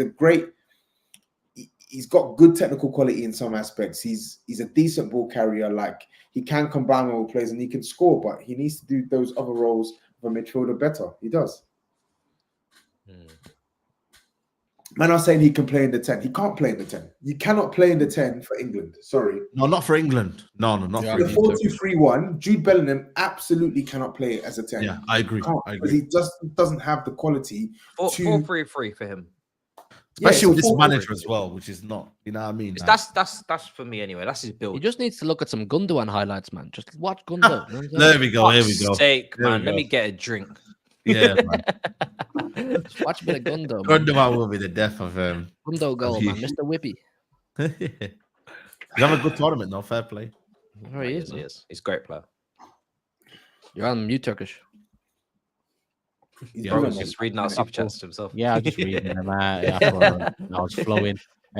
Jin says, I'm a Madridista. June is fantastic when he has wingers who stretch opposition to make space for him. He's world class. England don't have good direct wingers, in my opinion. Thoughts? We do, but Absolutely they're not agree. playing. Absolutely agree. He No, plays but a it's- total different way from Madrid. He plays as a top, like almost as a false 9 with 2 wingers that are the main threats and goal scorers. And he has to time his runs, which he's very good at. You know, it's a total different way. Here he's playing a sidekick to Harry Kane. He's trying to link up with Harry Kane. And number 10 is usually what we've grown up to watch. Is a number 10 is all about connectivity, like Toby was saying. Connecting with the wingers, connecting with the target man. He does neither of that. Neither of that. Yeah. I think he did that. He did that well, probably 30 minutes all tournament, and that was against First game. Serbia. The Serbia, first yeah, game. the He first was actually half. getting on the ball. That's what on England were playing the half best, line, I trying to think, make for me. stuff happen. Like, that was good, but that's an exception to the rule, not the rule itself. The rule is he's not at the level where you can trust this guy to play in the hole and knit things together. That's not Jude Bellingham. And people are saying we're focusing on Jude because he was not the only one. The rest of them were all doo-doo as well. Awful. Like Walker, Carl Walker, and I'm not saying this because of the Trent. Like, please let's try to have a normal football debate here. Yeah. Without mentioning Trent, nothing to do with Trent. Like Carl Walker was atrocious. Like, it's even Gahey. Gahey struggled. And the midfield again, just I don't know. To me, it looked absolutely. What's the word I'm looking for? Kobe Mainu, for example, he was at the best 19. player, man. Kobe Mainu at 19, and this is from a Liverpool fan, was the only one who had a feel of the football. Like, Bro, told technically you, man. knew where he was on the pitch, control, touch, trying to link up play. None of the others had that. It's mad. I think either Foden needs to go into the 10 or he needs to be dropped, because I don't know how many times he's going to keep doing this shit, but it's getting tiring now. Real tiring to see Foden out on that left wing. It's just not working. Yeah. I None don't know. of it. It needs a refresh, man. Let's be honest here, man. It doesn't matter what little changes he makes now. It's too late. Like, and don't get to this is me saying they can still win it because the quality of the Euros hasn't been great, and they're on the better side. And listen, in a one-off game, you know, anyone can win it. But I just think this is Southgate. Southgate is the core reason why they play like this. And you can take off someone next to Rice at halftime and bring Gallagher on. You can start Wharton. You can start Mainu. He keeps on making these changes in midfield. Then all of a sudden he hears Saka left back, puts Saka left back during a game, and it's just like you've lost it, mate. You've lost it. And I'm not even saying I'm one that says Saka's quality there as well. But what I'm saying is Southgate is the reason, man. Foden can start 10. Foden can start 10 and they'd be shit as well. And I'm not putting that on Foden. I'm just saying it's just there. Yeah, the manager's done. They're playing. Apparently, they're saying it could be a five at the back. Both, man. I think it's both. It's players and the manager. That's how you know you don't. If he plays 5 at the back and he doesn't play, let's say Trent as right wing back, if Walker's one of the centre backs, top. I'm not even gonna lie. I thought I know he's my guy and all, and I know he's back too, but I think Harry Kane has been absolutely atrocious. Bro, wear down, man. He's just pissing me off. Atrocious, bro. Like, there was one game where I could sympathize with him. The first game against Serbia, where he was staying up top and he was trying to pin them back, and he was losing the physical battle in the first half. Second half, he was winning more duels. He was trying to keep the ball, but just didn't get the service up until the Bowen chance. But the Denmark game, who did they finish? Who did they play their last group game? Denmark, Slovenia, and Slovakia. Oh my goodness. Horrendous performances, like horrendous. Even basic things that you expect Kane to execute well, struggling, right? But it's scary how much influence and power he has that he's not even remotely considered giving more time to Watkins or Tony. It's scary. Honestly, it's bad. It's bad. It's really bad. And I'm a Harry Kane fan. I think Harry Kane's a wonderful, proper footballer, proper striker. But for God's sake, change it up when it's not happening. The little time that Tony was given, you know, did you hear the conference conference? I joked at the time. And I wasn't joking. I was serious. England's culture, England's Premier League all throughout the last how many years and decades have known all about hustle and bustle, get as many players around in the box and make it difficult for the opposition and try to pin them in. And that's how they scored their goals in the end, guys. Forget all the tactics, 4-4-2. And the funny thing is, England got the personnel to play a very decent 4-4-2. But yet they're trying to play. I'm not going to lie to you. I also think I'm tired of Declan Rice a little bit in that midfield. Man. Listen, I like Declan Rice here. I've been raving about this guy when he was at West Ham. I wanted him at United, but I'm not gonna lie to you, man. Declan Rice just boring me in midfield, side to side, man. Give Wharton a chance, man. Like drop Rice. That's a myth. It's a myth that Rice doesn't pass forwards. Like, no, you know what it is. I don't know. I just feel like sometimes it's safe for me. I don't think you break the lines as much as I want to. I don't know, man. I just think it is a bit of freshness. Honestly, man, Wharton, bro, he's in there, man. He's breaking them lines, man. You're not going to play Wharton next to Kobe. Yeah, no, I know what Sonny means about braveness on the ball. I know what you mean. Them, man, cooking, man. Age is just a number, man. No, Put them in there, man. I know what you mean about braveness on the ball, and sort of. I don't think. Yeah, man. Personally, I don't think he's got the ability. Saeed, you're a gem, man. That's all. Out of nowhere, you can't do that. I'm sorry, bro. I swear down, man. I don't want to comment. I will never drop Rice. Never drop Rice. It's not just target a Declan Rice. I just think that midfield balance. You started this England talk. You started this England talk with Mainu was the best player. Yeah, you know Mainu did very little. He hit a shot wide.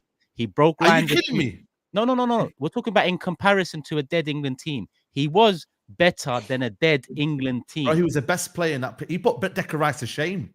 He put Declan Rice to shame. No. But what I'm going in the front foot. What I'm saying is, Saeed, you just said he was the best player on the pitch. Yes, on a dead pitch. Everyone was dead. It don't matter, though, really. Does and it? one person showed something, and I'm like, Mainu didn't do a mad thing. He just showed something amongst the dead team. And you know what he showed? You know what he showed though? You started Turkish. it with Mainu He showed levels. He showed levels. How to be on the front foot, how to take risks, how to just say, you know what? Let's get the ball forward. Let's start moving. What did all those risks and levels turn out to? Well, obviously, he has to play with 10 other, you know what I mean, players and 9 other outfield players. What big chance did he create with the risks? It's not about the chance to create. It's about you said actually he took risks. say, you know what? I'm going to get this ball and I'm going to actually... What did he take risks for? I think I'm not trying to banter. I'm not trying to like say Declan's a bad player. I'm just saying that he's to be a bit more Hold on, Tobes. Hold on. We got a clip. His play. Karen. Yeah, go on. Oh, you fucking killed him. Fuck's sake. No, I don't know. I don't know. This guy can't. You can't read the room, bro. We had something there. I was, I rate Declan Rice a lot.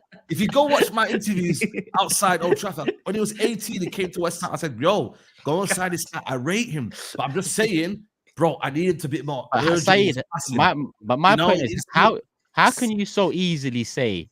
And last season, I'm sure we all agree he was the second best midfielder in the league, right? Declan Rice. We can all agree on that. So how can you so easily say the second best midfielder in the Premier League is behind the Spanish guy, which makes him the best English midfielder, should be dropped all of a sudden? Yeah, drops a bit wild. Drops wild. Listen, bro, how? Okay. We can deal with semantics in it. Dropped. We need to find a bit more balance. Okay, whatever it is, yeah. But I think for me, there's a difference in it, bro. There's a difference. Too safe.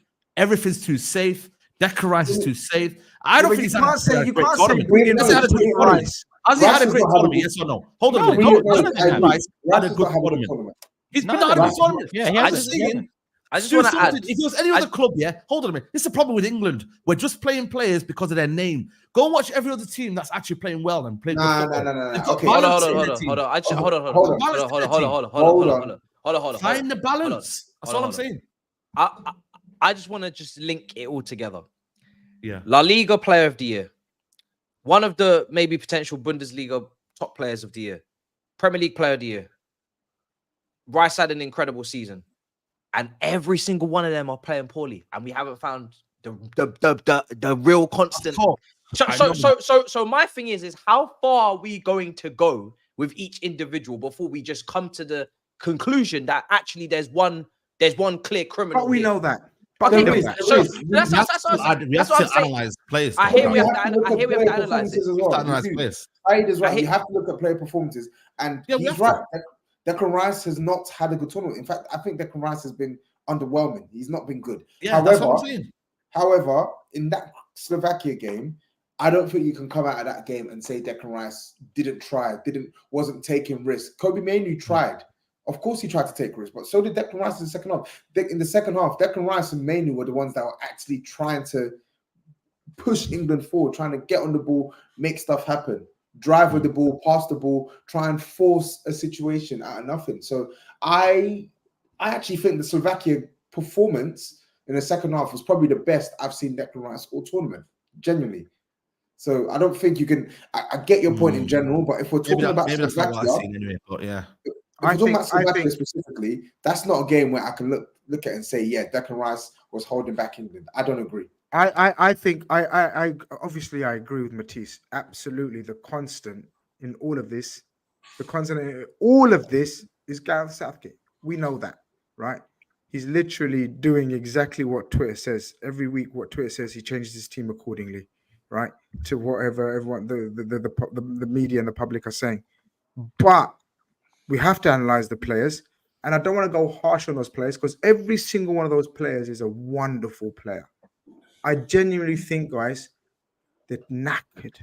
They're absolutely knackered. They've played non-stop football for their clubs. Majority of them are players that play every single week and even very rarely get subbed off for their teams. I think they're battered, you know. I think they're knackered. Of course, the tactics doesn't help. Of course, the structure doesn't help. But that's my hot take. They're actually shattered. No, I don't buy into that. But then that's where obviously you got to do rotations, and the managers are doing that. You know what I mean? But that's my point. Yeah, 100%. 100%. Bowen and Gordon and the two strikers, Tony and what are their names? Tony and Watkins. You're not getting any minutes. That's mental. Yeah. Mental. We have got a few super Anyway. chats on the England stuff. AD says Foden position excuses, though he stunk it up in the 10 against Iceland, but Jude gets slandered for actually saving England twice. Sorry, Foden was dead in that game, man. Really, really dead. Again, it's not good. He needs to be dropped. I'll be honest. It just isn't working out. He should be dropped. He should be dropped. I agree. For Foden, people are just saying he's dead on the left. Either put him in the 10 so we can see what happens if it's still going to continue, or take him out the team. To play Foden and Bellingham in the same formation, you're going to have to be a coaching elite. Southgate is anything but coaching elite. You can play them in the same team, but they've got to be coached to play in the same team. You can't just put them on the pitch and say Foden and Bellingham and Kane as your main front three and make it work. No, there's no pace there. There's not much. I mean, I think Foden is a wonderful technician and intelligent player for his age. But, you know, you can't just put them on the pitch and make it happen. You need some pace and people going on the overlap. There's nothing on that left side. Literally nothing. Not Foden taking, and Trippier. Not taking Mitchell and taking Shaw is it's not looking good, man. That brother's not going to play a game, is he? He really is. Shaw came for holiday, man. Shaw's there for holiday. I get Mitchell because he's left-footed, man, but that's just I know he's not taking Jack Grealish is crazy now, because when you watch England for the last when you watch England for the last 4 games, hang on. Let me land with this. When you watch England for the last 4 games, they go through large spells of the game where they really struggle to keep the ball. Like they can't string 3-4 passes together. They can't retain possession for any lengthy amount of time. One of the best players in the Premier League at just simply retaining possession is Jack Grealish. He'd slow things down. He'd keep the ball. He'd win. Go forward, man. That's the problem. Everyone wants to go forward. Please. England need to win games. This isn't exactly. This isn't keep you up. England need to actually win football matches. They need a winner. That's why they should have taken Rashford, the guy who actually. Because all the wingers that he did bring are doing great, aren't they? Well, he hasn't played them. That's not the point. I'm saying that if you're watching how England are playing and you think the solution is Jack Grealish, then I don't think he's the solution. Bro, I think he'd be a massive benefit. I've got a bag of rainbow infused gummies that I can sell you. You ate those gummies, mate. You ate those gummies. I personally don't miss Rashford, Sterling, or Grealish until I see Gordon and I see what we've brought to the tournament. The players are in form, the players that have momentum from their clubs, that have earned the right to be at that tournament, because everyone's always saying, oh, Southgate has his favorites. Southgate keeps picking the same players. Now, when he doesn't take those players and he brings people that actually deserve to be there, now people say, oh, he should have brought. No, fuck that. Just play who you've brought. Trust who you've brought. Then we can go from there. We haven't seen Gordon enough to say that we miss this and that and the third. Exactly. In my opinion. We haven't seen it. Trust me. Schaefer adds on the Jude debate, he's an 8. People confuse it for this season because that was Ancelotti. For England, Gordon has to play on the wing, and unfortunately, Foden being dropped, which is on the subject we're talking about now. Don Perez says, doesn't matter who plays 10 as long as Kane is the 9. It's hard to create for a player who's not in the box and hasn't got any pace. Foden would struggle as well. And Triple O, funny Foden plays wide, and it's quote, he's out of position, yet Saka played right wing, right back, right wing, left back, left wing back in a game with no issue. Let's not pretend like Saka's cooked Triple O. Let's not pretend like Saka's been absolutely fantastic. Stop this no issue stuff. All the top players, your Kanes, Fodens, Bellingham, Sakas, Rices, none of them have looked anything like we expected. Don't try. Saka, of all those players, Saka's probably the one that's looked anywhere near his, and he's looked 50% of what you see on a week-to-week basis in the Premier League. Okay, my point is, if you'd let me finish it, was none of these guys look anything like we expect them to be. Did you say 5 times better than Foden? Yes, Foden's been that's ridiculous. Oh, that's absolutely rubbish. Ridiculous. Rubbish. Foden has done. Saka's been 5 times Foden. Oh, that's ridiculous. What would you like? 3 times? I'm exaggerating. Obviously, I'm exaggerating. No, I don't know how many times, but obviously, I'm exaggerating. He's played better than Foden. How we measuring? Yeah, that's fine. That's fine, Saeed. That's fine. Not 5 times. Yeah, I agree.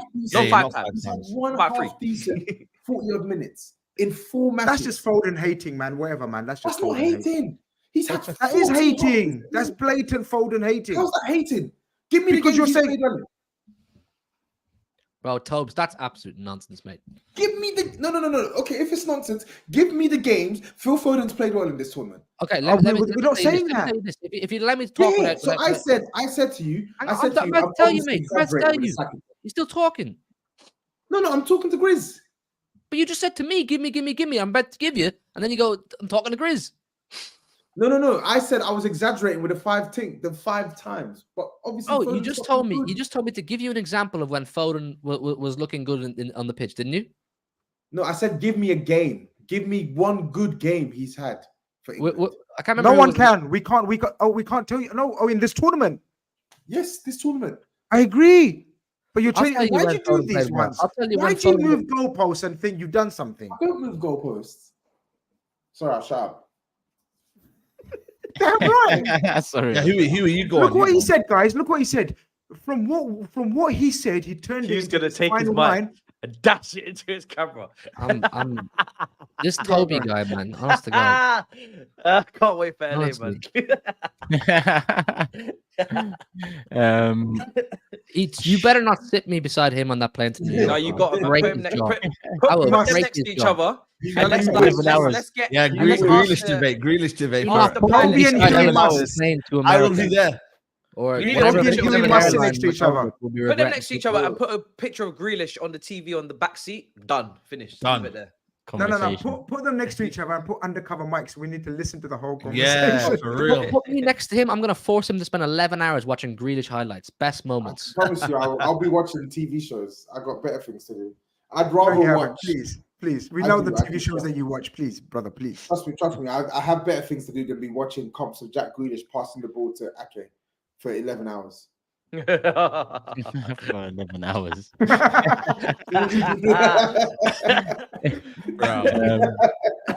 Couple more on England. Actually, this one earlier came in. I'm going to bring this one in from Jazzy saying, why is bottom left not getting blamed for his quote Trent in midfield propaganda all year? Made my ears bleed. Wait, he'll blame it on the coach. Okay, so I said I would like to see it at Liverpool. Now, probably not a Klopp team because Klopp doesn't do his midfield like that. However, I think it can work. And, if it was a Pep or an Arteta, I think it could work personally. I think he can be coached.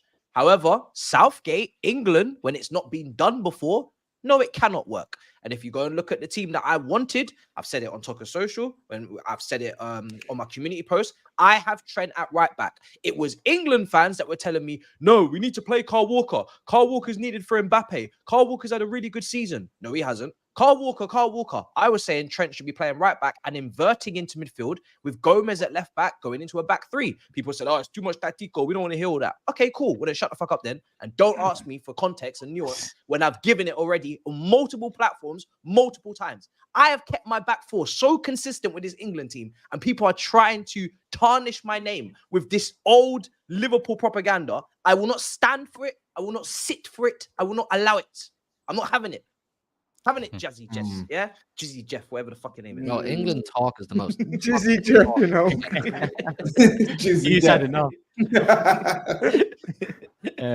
Sunderland says, no player on the pitch completed more passes into the final third than Declan Rice. This quote, progressive stuff is all aesthetics tax. Only Cruz has made more successful long passes at the tournament. It's nonsense. Anyway,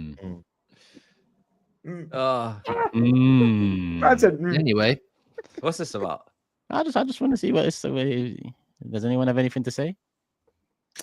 Listen, I watch football with my eyes, man. All I'm gonna say. I'm an eye test merchant. You know what I'm saying? Shams also says if we hook Declan Rice out of the first 11, then say goodbye to doing anything in the Euros because we will get cooked in transition. Agreed, 100%. 100%. 100%. 100%. All right, that's it on England. Let's move to the next one. What was the next one? Actually, Spain, Georgia. There's not much to say there. Yamal. Can we just talk about Yamal a little bit, just quickly? Oh, yeah, that's true. Yeah, Yamal, man. As well, what a player, man. I just think, for me, I ain't gonna lie to you, man. Best wing in the world right now, man. I'm saying it. Like, you look like Saeed, have you come here to just break the internet? bro, I don't care, man. Yamal's the best winger in the world, man. What's I love Vinicius? Saeed. I love him. All of this, Yamal. That's the guy. Man. He just I said, don't "Yo, care. fuck it tonight." Yamal, bro, he's at least in the top 3. He's top 3, whatever you want to say. Bro, Bro, I love what him. player. I love him. So I'm not gonna stop Oh, any no, but propaganda. listen, Nah, let's Matisse, not do you man. have Let's to go. stop that. You have to Yo, Yamal is that guy. I just love watching him play. Nah, he's good. He's quality, but you've He is gone quality. mad. No, Yo, man, I don't know. he's Maybe I'm you mad. didn't even give us Guys, You it's didn't ridiculous. give us a chance to agree, man. You didn't give us a chance to agree. You just took He's it class. mad from the. Yeah, okay. From the You get-go. might go in and interject. Yamal's class. He's gonna be the next. He's gonna be the next Yeah. £200 million player, man. He's so good. So good. He's so good. Barca won. Decisions.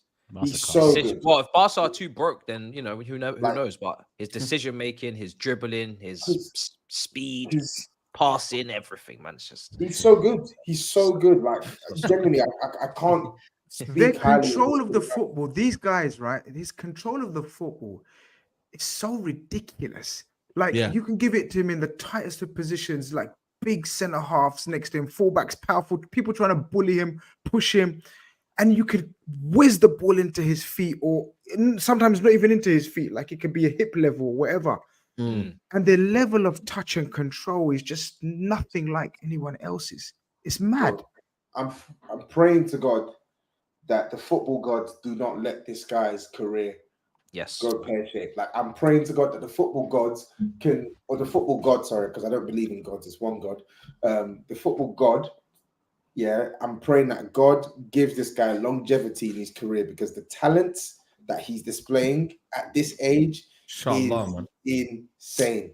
The cross he gave to Ruiz, like, man, deep in the cross. The cross, yeah, he's killed all of the Georgian defenders. Pinpoint cross to Fabian Ruiz, like that left foot. Yeah, man, he's different. If he could just stop his ability to be a bit more ruthless in front of goal, bro, that will come. That will come, no doubt. That brother just finished doing his homework. That will come. Man, he looks cold, man. He looks cold for sure. How's La Masia done it again? How have they done ridiculous? it And the best academy in the world, isn't it? That's what they do. They always keep Best doing academy, man. again? How old is he? 17? 16. 16. I think he's 17 in July. I think. When is he turning 17? Bro, Bro, they were trying to get. What's the rules? Because I think they were trying to get him to start at 15. No, or did he start at 15? No, you're right. You know, Matisse. I heard something about that. He was one of them players that, bro, they were waiting for him to turn of legal footballing age for him to start. Yeah, they were just trying to get him to last summer. Like this brother was. They were trying to get him to start ASAP. ASAP. You know what? I'm usually like, laugh at Saeed's reactions, but no, I'm with Saeed. You know, I think he needs to be praised. I mean, I'm not agreeing that he's the whatever Saeed said. Like, I don't even want to repeat it, but I'm with him with the hype though. I'm with Saeed with the hype. Oh, the hype, bro. Yeah, the hype's there, man. Come on. The hype's mad. That's madness. This one. Special. And yeah, that's a good shout. shout. With Barca as well, Barca La Masia, they always do this thing where like they'll give you a mad player, and then they'll sprinkle that mad player across some other name brand players who aren't really that good. And they're doing it now. Like obviously Chelsea has signed this other Donny. I don't even know who the hell that striker is. Gooey, something like that. And who's the other one? Furman and all these other guys that like they're not Furman. Furman's quite good though. I like Furman. Yeah, Furman what I'm saying is these are meaty dons. These are meaty dons in comparison to the big fish. The big fish is Yamal. Like that is. But like I said, man, injuries, because I'm not saying Ansu Fati was going to be that player, but injuries killed him as well. Like but that's what Toby said, didn't it? Yeah, that's what I'm trying to say. I don't know if Barca's the best place for him right now, man. Their run players. Bro, I think he kind of is the best place because he's playing at a big club and he's going to be playing unlimited amounts of football. No one is dropping. No one's taking him out of that unlimited amounts of football is not what a 16-year-old needs. I'm gonna be real. It's not. It's not. Which is why I'm hoping they temper with his. Look at Pedri and Gavi. Bro, Pedri's aged about 20 years in his face. He plays every week without fail. Gavi's mid anyway, man. Let's not talk about Gavi. Gavi's mid. And also, my baller midfield as well. What's his name again? I forgot his name. Ruiz. Yeah, that's my baller, man. Big up him. But do you not like Nico Williams? I think he's good, I man. like yeah. Good tournament. Good tournament. Cold. Good tournament. Nico Williams is cold. I love this. You think he's gonna leave though? You think he's gonna leave? No, He's gonna because his stay. wage demands are too high. This is the thing with him, is that he's on like 200k at Bilbao, and his release clause is great, but he's on 200k. So unless someone's gonna pay him 200k or 250, or probably it's a lot of money. So listen, man. Yeah. Would you would? Yes, I would. Man like Brennan Johnson are earning. I don't even know how much he's earning, but the fact that he's even at Tottenham Hotspur, the fact that he's making a living, I hear it. Yeah. The fact that these men are even at Tottenham Hotspur, it's making me angry. I'll pay him 200 bags a week, straight. Yeah, no, 100%. I heard he was on 170. So really, the next maybe move 170 pounds was 200k. Okay. Oh yeah, that's what it was. 200,000 euros. 100. Oh yeah, Matisse, talk on Cucurella, because man, I was saying he's what a tournament, unbelievable. One of the best fullbacks this tournament, hands down. This is the thing with Cucurella, is when he gets into this high concentration mode where he's just like locked in defensively, he's just on point. He's just locking people down. He's really, really having a great tournament. I think every game I've watched him, which is every Spain game, he's been brilliant. He's been good. Yeah, but you said this last show, you didn't want to give him his credit. Then you know. No, I said it because I only said that because I didn't want you getting carried away. You and your Chelsea. There's nothing to get credit. No, there's nothing to get carried away. This guy cost 60 million. This is the level of performance that we need to see all season. Yeah, this is because otherwise you can't. I don't think you can justify 60 million for fullbacks that can't go forward and do damage on the final third anyway. But bare minimum defensively, you need to be locking down defenders like Prime Azpilicueta to justify it. So yeah, we're not there's nothing to get overgassed. This is a very inflated fee that he's got to pay back, and hopefully next season he can stay this tapped into the game and play like this, because it's been really good. But yeah, it's been Spain, man. They're my sweepstake team, man. They're doing their thing. I'm starting to feel a bit better about getting my sweepstake options right now. Some breaking news, Premier League related, HUGH related. Oh, what's the source? What is it? Edison. Saudi. Fuck for that. I thought I was gonna have to get my law degree back out there for Edison, man. Wow. Like, I know we know he's been flirting. Is that a shock though? I think it's been a pipeline, isn't it? Yeah. But apparently he's agreed personal terms. It's all about agreeing a fee now. Where's this? Where's this? Yeah, I can't see it. One of my mates from Saudis just texts me. Okay. All right, we'll see. Okay. That'd be interesting. But he has been flirting though, hasn't he? He has been saying getting the script before Edison. No. We got to let him marinate. Because if he does, then we have to give him his credit. So let's see. Let's wait on the news. Got a ghost. But the thing is, what annoys me is Ortega's cold. So that if they sell Edison, Ortega's there. Yeah, but Ortega's not like Edison is a genius with the ball at his feet, and he's very. Edison's he's playing mind games here, man. He's on 100 grand a week. Yeah, 100 grand a week, which is grossly underpaid for someone who's been the main goalkeeper in Pep's era. I think he feels underappreciated. I think he feels underloved. How old is he? He's like 30, isn't it? He's 100k. You're not taking a piss. Yeah, he's on 100 grand a week. Wow. I think he's underappreciated, underloved. It's the ball's in City's court. I think if City's given the money he deserves. You know you should get to replace him, Hughie. Man's making the same money as Chocomeco. The treble winning. We're not just gonna skip. We're not gonna just skip past that. The treble winning goalkeeper is making the same money as Chocomeco. You lot are disgrace. You lot are disgrace. You lot are the disgrace. Crazy way of players don't deserve it. This is all the wage structure. How much do they pay in Mateus Nunes? 60, innit? 60 million. Whoa, let me Google. No, because if I what with Mateus Nunes, man, it's getting weird. Find out how much they pay Jack Grealish as well. Because you said Cole Palmer was a great sale. We're bringing in Mateus Nunes. That's what you said. I don't regret selling Cole Palmer. I don't regret it. He's on 130k. He's on 130. He's on 130. Yeah, is on more than Edison, and Jack Grealish is on more than Edison. Let's check the chat, Grizz. Check the chat. You're a pro hater, man. No, man, you can't come out and slander your academy product in Cole Palmer and say, "Oh yeah." When did I slander him? Yeah, he needed to go. Anyway, he's got an attitude. He's unprofessional. I didn't slander him. I didn't slander him. Anyway, fuck it. Who cares? Nah, man. We're gonna this Matthias Nunes shit's following you 100%. All right. Well, we won the league after that. I was actually didn't in the we? Euro So, squad as well. Yeah, man. with You're no gonna help you're from winning the league anyway. That's not the point. well, we won the league, so I have no Not issue the with the point, is transaction. it? Let's do it again. How's Bro. how do Can you we want sell you Ramsdale, more? man? What the fuck, man? Take a year break, man. Fucking Just Yo, sell that, Calvin man. Phillips, Ooh, 150. Shit. By the way, give someone respect. I think Fabrizio's retweeted it. Grizz.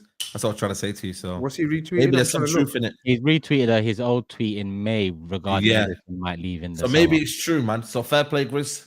You know. You're quite- No, you're but quite we, right. we, It's we, fair we've play, been mate. knowing You this just- for ages, man. We've been knowing this for ages. Yeah, man. that's what I'm saying. Yeah. This ain't. Come this on, man. ain't- Just give him a bit. You know what I mean? Let's get his career back up. Yeah, no, Grizz. Let's Grizz, get his I- career Let's- back up. Let's. He Am just I said, making- You know what I mean, bro? We need to. he he's literally gonna- just messaged me and You, just mentioned on the show. you do one show with Fabrizio. Look at you. Look at you. Bro, I just said to him, bro, like, yo, let's.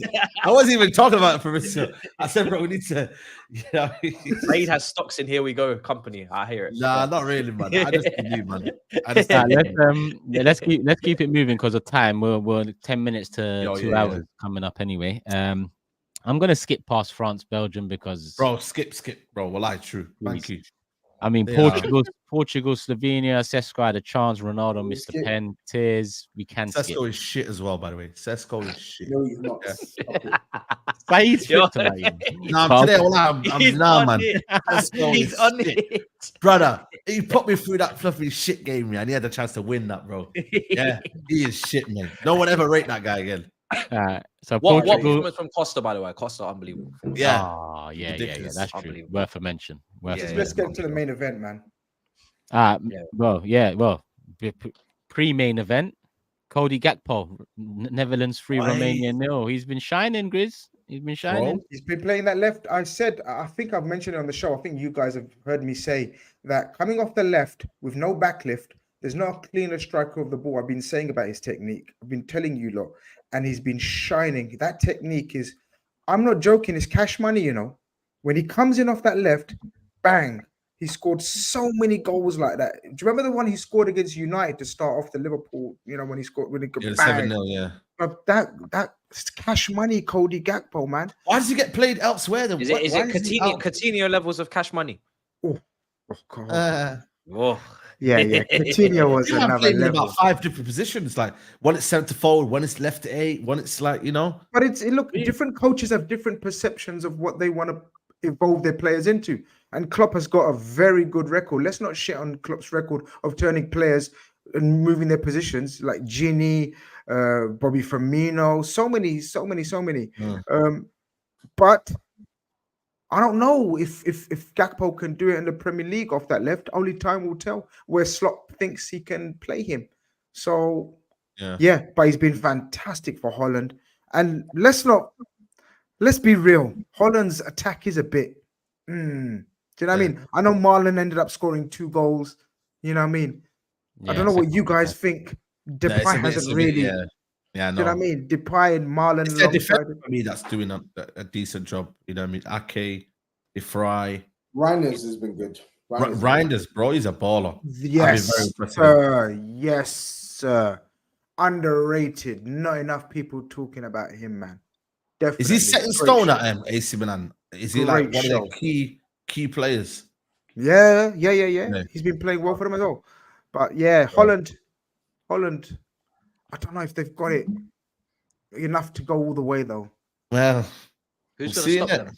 Well, they're going out next round, isn't it? Oh, exactly. You see that segue? You see that segue? Yeah. Relax. Exactly. Why are you doing that to yourself, man? Matissa set him up now. Matissa set him up. Bro, Yeah, he did, whatever happens, Turkey have regained respect. Let's go, man. That You was gotta first be and there. foremost. Yeah, after Euro 2021, we had to regain respect, and we've got that Yeah, respect. yeah, back. yeah. We're in the top 8, the last 8 in the Euros, and we've got a tie that we can win. I'm there. Ticket sorted. Nah, fair play, man. Oh, he's going. I can't wait. He's going. Ace paint is out. Hey. You know what I Oh, mean? shit. Who's gonna do? Where are we gonna get that watch along material? I'm Gold. sorry, man. I'm Bro, sorry, people. Let's man. go, man. Oh my days. Yeah. Nah, fair play, Tex. It was a That tough was decision, something man. I've never seen before. Lie. Bro, I thought that was an edit. You know, I didn't know I did that crazy. until after. That When was I went crazy. to Let me tip even out- play it again. When I watched the clip, I was like, "What the fuck? What's wrong with I thought me?" that was an edit. I was like, Oh, what you see how it is in watching us, isn't it, Turkish? You don't know what you're doing. You just, you know what I'm saying? It's all mad. Fuck Do the you know what I camera, mean? man. Like- I'm there looking at the. I don't think Arsenal can't do that to him. You know, Arsenal No, can't. they will. They will. Trust me. No, No, they can. They can. They can. On a Champions League final or Premier League last day. Yeah, more of this. Finally, we've challenged for a league title after expecting to challenge for a league title. Now, the stakes are up. The stakes are up. No, but I got the ice. I was driving home.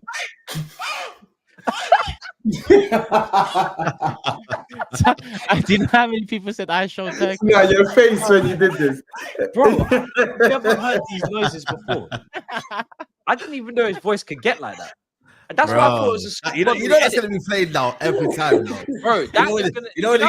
Someone's about to sign. You know how many? Also about to sign California. Bro. But do you know how many people? Do you know how many people have said like like? Oh, that last one, bro. Oh, bro. look at his face. Bro, he was gritting his teeth so much. His teeth could have just bang, just gone like that. Bro. He done such an emotional. People thought we're out today. He done a proper presidential speech. Okay, so I'm going to take credit because I said to Saeed, I think Turkey will go through. I said to Turkish on the phone on that day, I think Turkey can go through. I predicted Turkey will go through. I don't know why Turkey just got ruled out like this. Like, have some belief. Believe. It's because of Austria. It's because of Austria and how good they was in the group stages. The group they finished top of. But reality is, listen, it wasn't pretty. It wasn't pretty. But listen, we don't need it to be pretty. Two beautiful balls into the box from Güler. Beautiful balls. And Demiral, you know what? I'm glad for him because Demiral at Euro 2021, he signed for Juventus. It looked like, he was about to build a solid partnership with Soyuncu, and that would be the platform we build our new gen off. And then we crumbled. We lost 3 out of 3. We were statistically the worst team goal difference wise as well, on top of everything. And he's at Al Ahly now. So he also didn't start the tournament. He steps in last couple of games and he gets 2 goals, man. Massive, massive, massive moment for him and for us, man. Like I said, the disrespect after that last Euro, it's one thing with Arsenal and club football, but when people are talking about your country and your people, it's another thing. As much as it's still just football, hearing that is very different to hearing about your local team or the club you support. Sorry to cut you off, Turkish, yeah. Flamengo have approached West Ham to sign Lucas Paqueta on loan. Breaks my heart, man. Breaks my heart. What the fuck? Is that just because of this whole situation with the betting? Or Yeah. Why, it can't be banned there?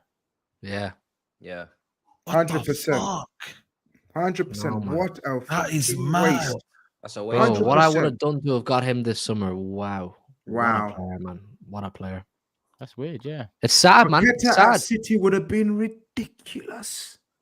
The Prem is losing a serious player, man. Needs to sort his fucking penalty run up. Didn't he miss one for Brazil the other night? I can't lie, man. He's been played dead in the 10 roll though, but yeah. Yeah, I think so. Yeah, boy. If I speak, I'm in big trouble. But why? Go on, say something. No. That whole Brazil team you're talking about. Yo, speak, bro. No, not Brazil. Just if I speak, I'm in big trouble. So say it. Speak, man. Speak. No. Not today. Why are you such a pussy sometimes? We've had the Not likes today. of I'm tired. Ronaldinho, It's 2 hours. Rivaldo, I'm tired. Kaká. I'm Speak, tired. man. Speak. I'm tired, brother. I'm tired. Oh, we won't argue. Just say what's on your mind. No one argue. No one counter. No. Another time, brother. Oh, you're a waste. Back on track. Yeah, back on track, man. Give them their flowers in it. Flowers. I thought Güler. I mentioned Güler, but he's the third team. Your left back, bro. Your left back, bro. Yeah, you're just gonna shout. I'm talking about Güler. You're shouting left back, bro. How you gonna ask me? It's not your country, brother. You even support You Austria. You should be ashamed of yourself. Exactly. You should be ashamed over there. Yeah. Ralph Ragnick. You chose Ralph Ragnick over your brother's team. Come on, man. Mad. No, because you were talking mad about him, innit? So I just thought, you know what I mean? Where is he now, bro? You don't want him. He's I don't finished. understand where his loyalty to Ralph Ragnick comes from. You didn't achieve When shit teams under part the bus, you know what I mean? It gets difficult, innit? You know what I'm saying? But it is what it is, man. You know, but you're right. But before we move to the left back, Güler, teenager, assist and goal. Only Rooney and Ronaldo have done that before. That's esteemed company. Listen, you mentioned Yamal, Saeed. Yeah. And I'm not here for comparison, but What do you lot think of Güler and the potential he has? Like, what are we talking here? Are we talking potential generational? Are we talking potential great? What are we talking? What's his ceiling? Right now, you know what Güler, man. You know what Well, Güler? He has that arrogance. He doesn't overstep the mark, but he has the arrogance of a player who he backs himself. Those top players have that arrogance. So I rate him. I rate him. I want to see him at Real Madrid. I want to see him at club level with those top players around him. But he's got ability and he's got a big mentality, man. So I'm excited about him. I don't think I've seen enough from the Euros. What do you make of the comparisons though? Like to obviously players of the and even like sort of you've had a few diminutive left-footed playmakers. Ozil, you've had Emre, you've had there's one other one, man. My mind's gone blank. Left-footed, but yeah, you've had a few. So I don't know, man. And I think he's fantastic. But obviously, he needs a run of games, and he's not getting it at Madrid. This is why I'd stick to world class, because I think Real Madrid always do this. They stockpile great talents, and then some fall through the cracks. And that decision, where you choose to go, is gonna make or break your career.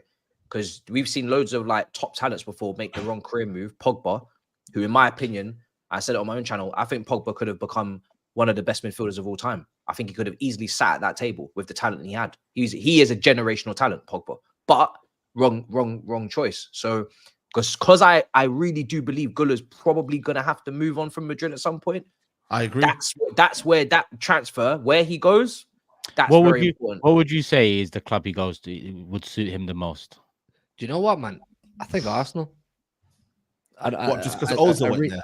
I think Arsenal. I could see like him beside Odegaard. I think it would be a nice balance. I don't know. If Pep was to remain at City, I think he would work with that City. I think he's one of those players that has the technical ability where he'd probably do a pretty good job in any good team. You know what I mean? Put good players around him, he'd probably do a good job. But I think Matisse is right. I think he probably may have to leave Real Madrid as they keep stockpiling It's players. too soon though. I think let him develop. Let him just. I think see how this season goes. This coming season for him is crucial. How much game time he gets this season at Real Madrid? How old is he? 19. 19. If he doesn't get sufficient minutes at Madrid this season, next summer I'll be saying I need to go get football, man. Yeah, man. They got Fabio Vieira, man. Well, Odegaard done something similar, didn't he? Odegaard, not a bit old, but later, obviously, a bit older, wasn't he? Yeah. I don't think age is a reason for him to be too patient at Madrid. We've seen players at his age group do mad things, and he's one of them. So he shouldn't be sitting there waiting. 23. He's got that mentality, though. He's right. He's got the mentality where I think if a year goes by and he hasn't, picked up minutes and so on, he will push. Either a decision to be made or. I love him. I think he's got the world at his feet. I'd love him at City. I would absolutely love him at Man City. I think Pep would make him a superstar. He would. But back to what Saeed was saying, because that's our player of the tournament, and probably. I mean, we just talked about Cucurella, but for me, Guardiola has been the best fullback of the tournament. Maybe bias in there, but if anyone's looking for a left back, yes, he's right-footed. Yes, he's an inverter, but if he is so good. He's been cold. He's been cold. Who does he play for? Fenerbahce. I would take him at Tottenham. I like him. I like the look of him. He can play. You got a Dogi. We need another left back. What are you talking about? No. He's not going to sit on your bench. No. We're trying to see him play. It's not just sitting on our bench. We need competition. So competition. I like him. I like him. We're about to. Come on, man. Tottenham are different now, man. If I look at the left backs this tournament, I think he's been right up there. Easily. Him, Nuno Mendes. Teo Hernandez. I'd probably say Cucurella. I think they've probably been the best four left backs in the tournament. So I'd agree with that. I'd agree with that. But he's quality, man. I mean, I'm sure he's going to get a big move. Listen, Mourinho's at Fenerbahce now, so maybe he might want to do one season with Jose. Of course, have that. I think that save as well, man. Flipping. It's saving the tournament. Saeed, what a save, bro! I thought it was in. And then I ended up on the save. sofa at the back. I was like, yo, what the fuck happened, man? Last seconds. And he made a great save from Arnautovic earlier that half, but that save at the end. Oh, Man. yeah. That's we probably got save of the tournament. We've got goal of the tournament. Yeah. Well, I'd say that much. Dare I say, you're gonna win the tournament? We'll see. We'll see. I thought you were gonna do something. I was like, yeah, nah, I'm going on Saturday vibes. Come Berlin. on now, man. Good luck, man. Like I said, we had a little brief moment, but It's a home game, man, for us. Turkey. I want that Turkey-England semi-final, man. I want to see that. What that looks like. I'd love that, bro. England, I'd love that. That'd be beautiful. I can't lie. Yeah, beautiful. England got to deal with Switzerland first, though. Yeah. You're on mute. Why did I go on mute? Am I back? Yeah, you're back. Oh, yeah. So we just brought the subject onto the quarterfinals now. So let's do the predictions and thoughts. Anyway, first quarterfinal coming up Friday, 5 p.m. is probably the quarterfinal that I assume all 6 of us think the winner's coming from. Spain versus Germany. Matisse, you are top of the table, so you kick us off with the prediction. Spain, Germany. I'm gonna go. How do you call this, man? I'm gonna go Spain. That's his team. So yeah, I'm gonna back my team. I'm gonna go Spain to win 2-1. Against Spain 2-1. Yeah. Does anyone not think the winner of Euros is coming from this fixture now? No, my winner's coming from here. Yeah, I think so. For me. TOBS prediction. Spain look good, man. I want to go for a Spain win, but just to spice things up. Actually, no, I'm going to go for Spain win. I'm going to go for Spain to win it 2-1. Okay, another 2-1 Spain prediction. To be honest, I was thinking that. SAEED, third up. Germany to win 2-1. Okay, first That's German team, my final team in the sweepstakes. So, yeah, I edge it to Spain, but because of the need for points, I'm just gonna go.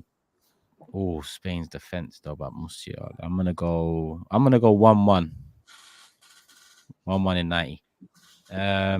Hugh. 2-2. 2-2. And Grizz. I was gonna say 1-1 or 2-2. I don't know who to copy. I'll go 1-1. 1-1, yeah. Cool. Next up, well, that's all the predictions there. Only German win predicted by SAEED. Me, Hugh, and Grizz have gone for a draw in the 90, and TOBS and Matisse have gone for 2-1 wins.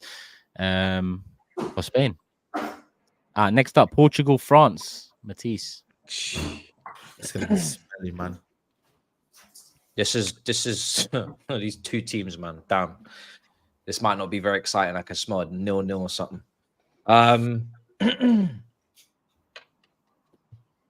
I'll just go. Wow. Let me go France on penalties. Actually, prediction in 90. I'll go 0-0. Oh, 0-0. TOBS. I'm gonna go France 1-0. France 1-0. SAEED. Yeah, I'm gonna go 0-0 as well. 0-0. I'm gonna go for a France 2-1. Hugh. 1-0 France. Another 1-0. And Grizz. 1-1. And we've got the first score draw predicted. All right, so Grizz has gone for a score draw. SAEED, Matisse 0-0. Hugh and TOBS have gone for 1-0 France. I've gone for 2-1 France, and no one's gone for Portugal. Even though I see a few people in the chat have gone for Portugal. Any super chats, I will get them in, people. Let's just get the predictions out the way. England, Switzerland, Matisse.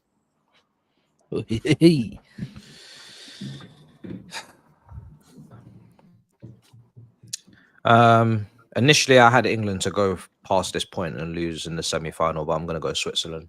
I will go Switzerland to win 1-0. 1-0 to the Swiss. TOBS. I'm going to go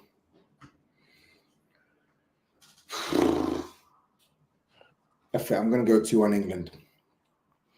Something different. 2-1 Coming England. home, yeah. 2-1 Switzerland. Okay, 2-1 Switzerland. Exactly what I'm going for. 2-1 Switzerland. Hugh. 3-2 Switzerland. 3-2 and Grizz. 1-1. So only Tobs has gone for an England win. Hello, 1-1 Zegras. England. Oh yeah, every single one. You're doing a 3-1, yeah. I see it. One's got to come right, innit? I hear it. SAEED, how many games in the quarterfinal? Bro, loudest man. Matisse, Netherlands, Turkey. First prediction. I'm sorry, Turkish, but I think this is the end of the road. Wow. I'm gonna go 2-1 the Netherlands. 2-1. Tobs. I'm sorry, Turkish. I think this is the end of the road. You're a dickhead. Is he taking the piss out of me? I'm going to go just a dickhead. 3-1 Netherlands. 3-1 Netherlands, yeah. SAEED. I'm going to back Turkey, man. I'm going to go. Oh, you're fucked. You're a funny guy. No, what do you mean? No, Turkey's fucked. Like, Turkey's finished. He just jinxed him. He just jinxed him. He just jinxed him. Turkey, I've got this. Come on, Turkey. You got this. 2-1. 2-1. 2-1, yeah. I love this. No, I can't believe this. Man. Netherlands, what? Oh, yo, so nasty. Smell it. He's nasty. I'm telling you, I can smell Proper it. nasty guy. You said your prediction. Proper nasty guy. I've just spent £4 on a ticket. Oh, get a face paint in it, man. Enjoy some, man. Why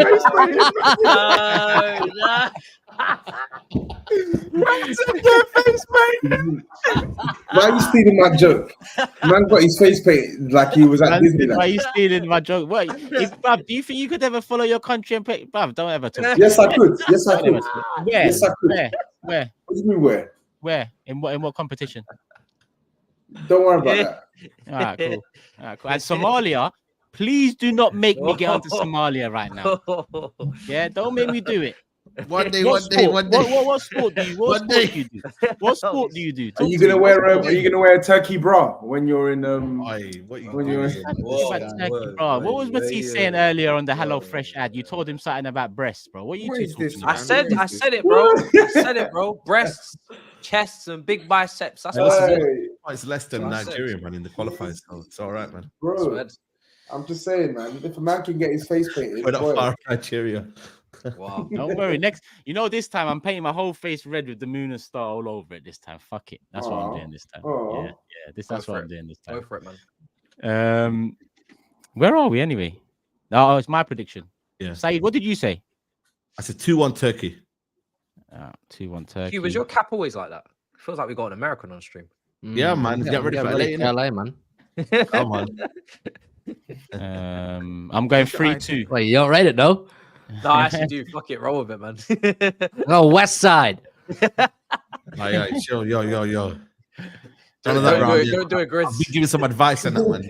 I got the police with me, man. Grizz is coming out. Nah, man. No police ain't saving us, man. LAPD, Grizz. None of this West Side. How did you get an LAPD jumper, man? Yo, I want to go home safe, man. I want to go home safe, guys. We got to get him a police jumper. That's the rule now. You got to get a police jumper.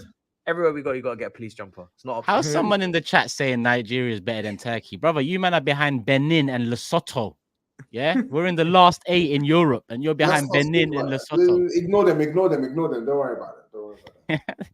I thought you were gonna back it. Sorry, I'm going 3-2 Turkey. Hugh. 2-2 Turkey in extra time. 2-2. Grizz. Oh, my heart is so much saying Turkey, man. But I gotta get off the bottom, man. What? My heart is saying Turkey, man. I'm gonna say 2-1 Holland. 2-1 Holland. All right, cool. That's all the predictions in. Only me and SAEED have gone for a Turkey win. Hugh's gone 2-2. GRIZZ, Matisse 2-1, and TOBS 3-1. Oh, here we are. The Nigerians are flooding in. They've lifted cups. Yeah, do you know what it is? Yeah, do you know what it is? I respect Nigeria from a long time. JJ Okocha, he played in the Turkish league. He's a legend in Turkey.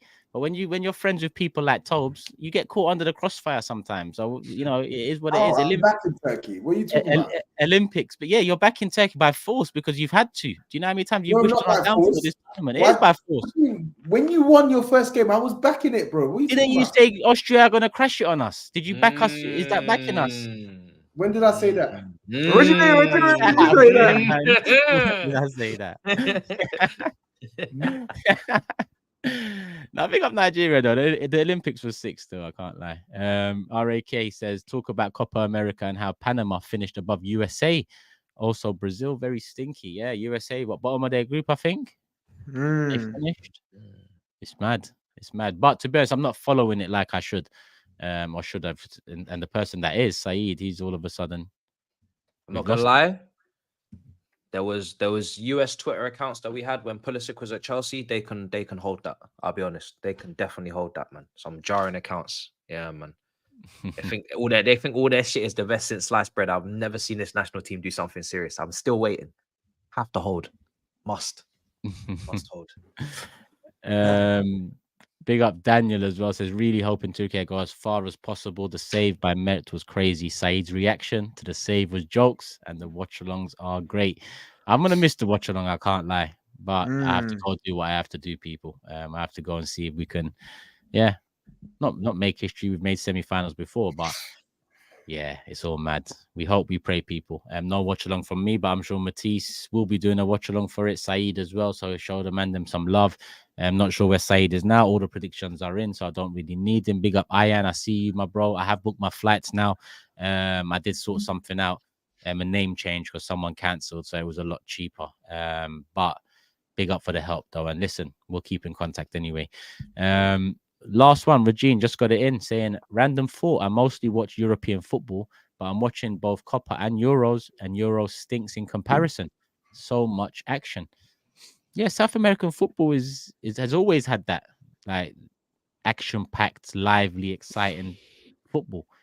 But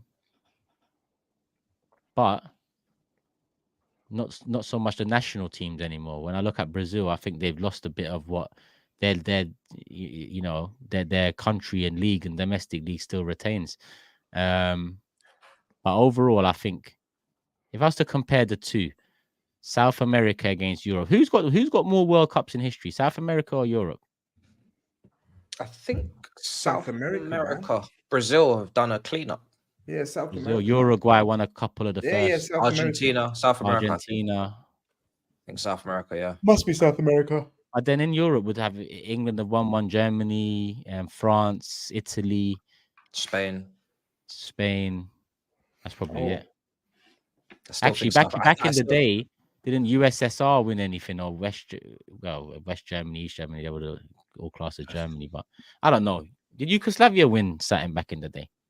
I still think South America probably taken it, but that's a quiz question, man. I'm not gonna lie, that's a proper quiz question. I'm hedging my bets on South America, but I don't know. Oh shit! Okay, I think it's Europe. I think it's Europe. People say Italy and Germany have 4 each. Yeah, man. Europe 11. Okay. Must be close then. Yeah. Must be close then. Let me Google it.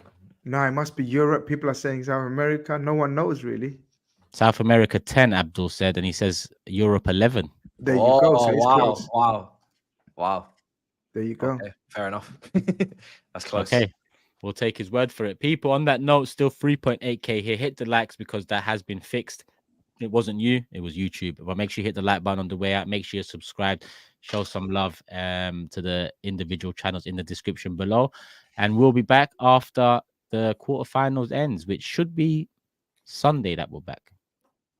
But make sure you subscribe, put a notification bell on, and you'll know exactly when that is. Love for the love, people. We're at. Peace.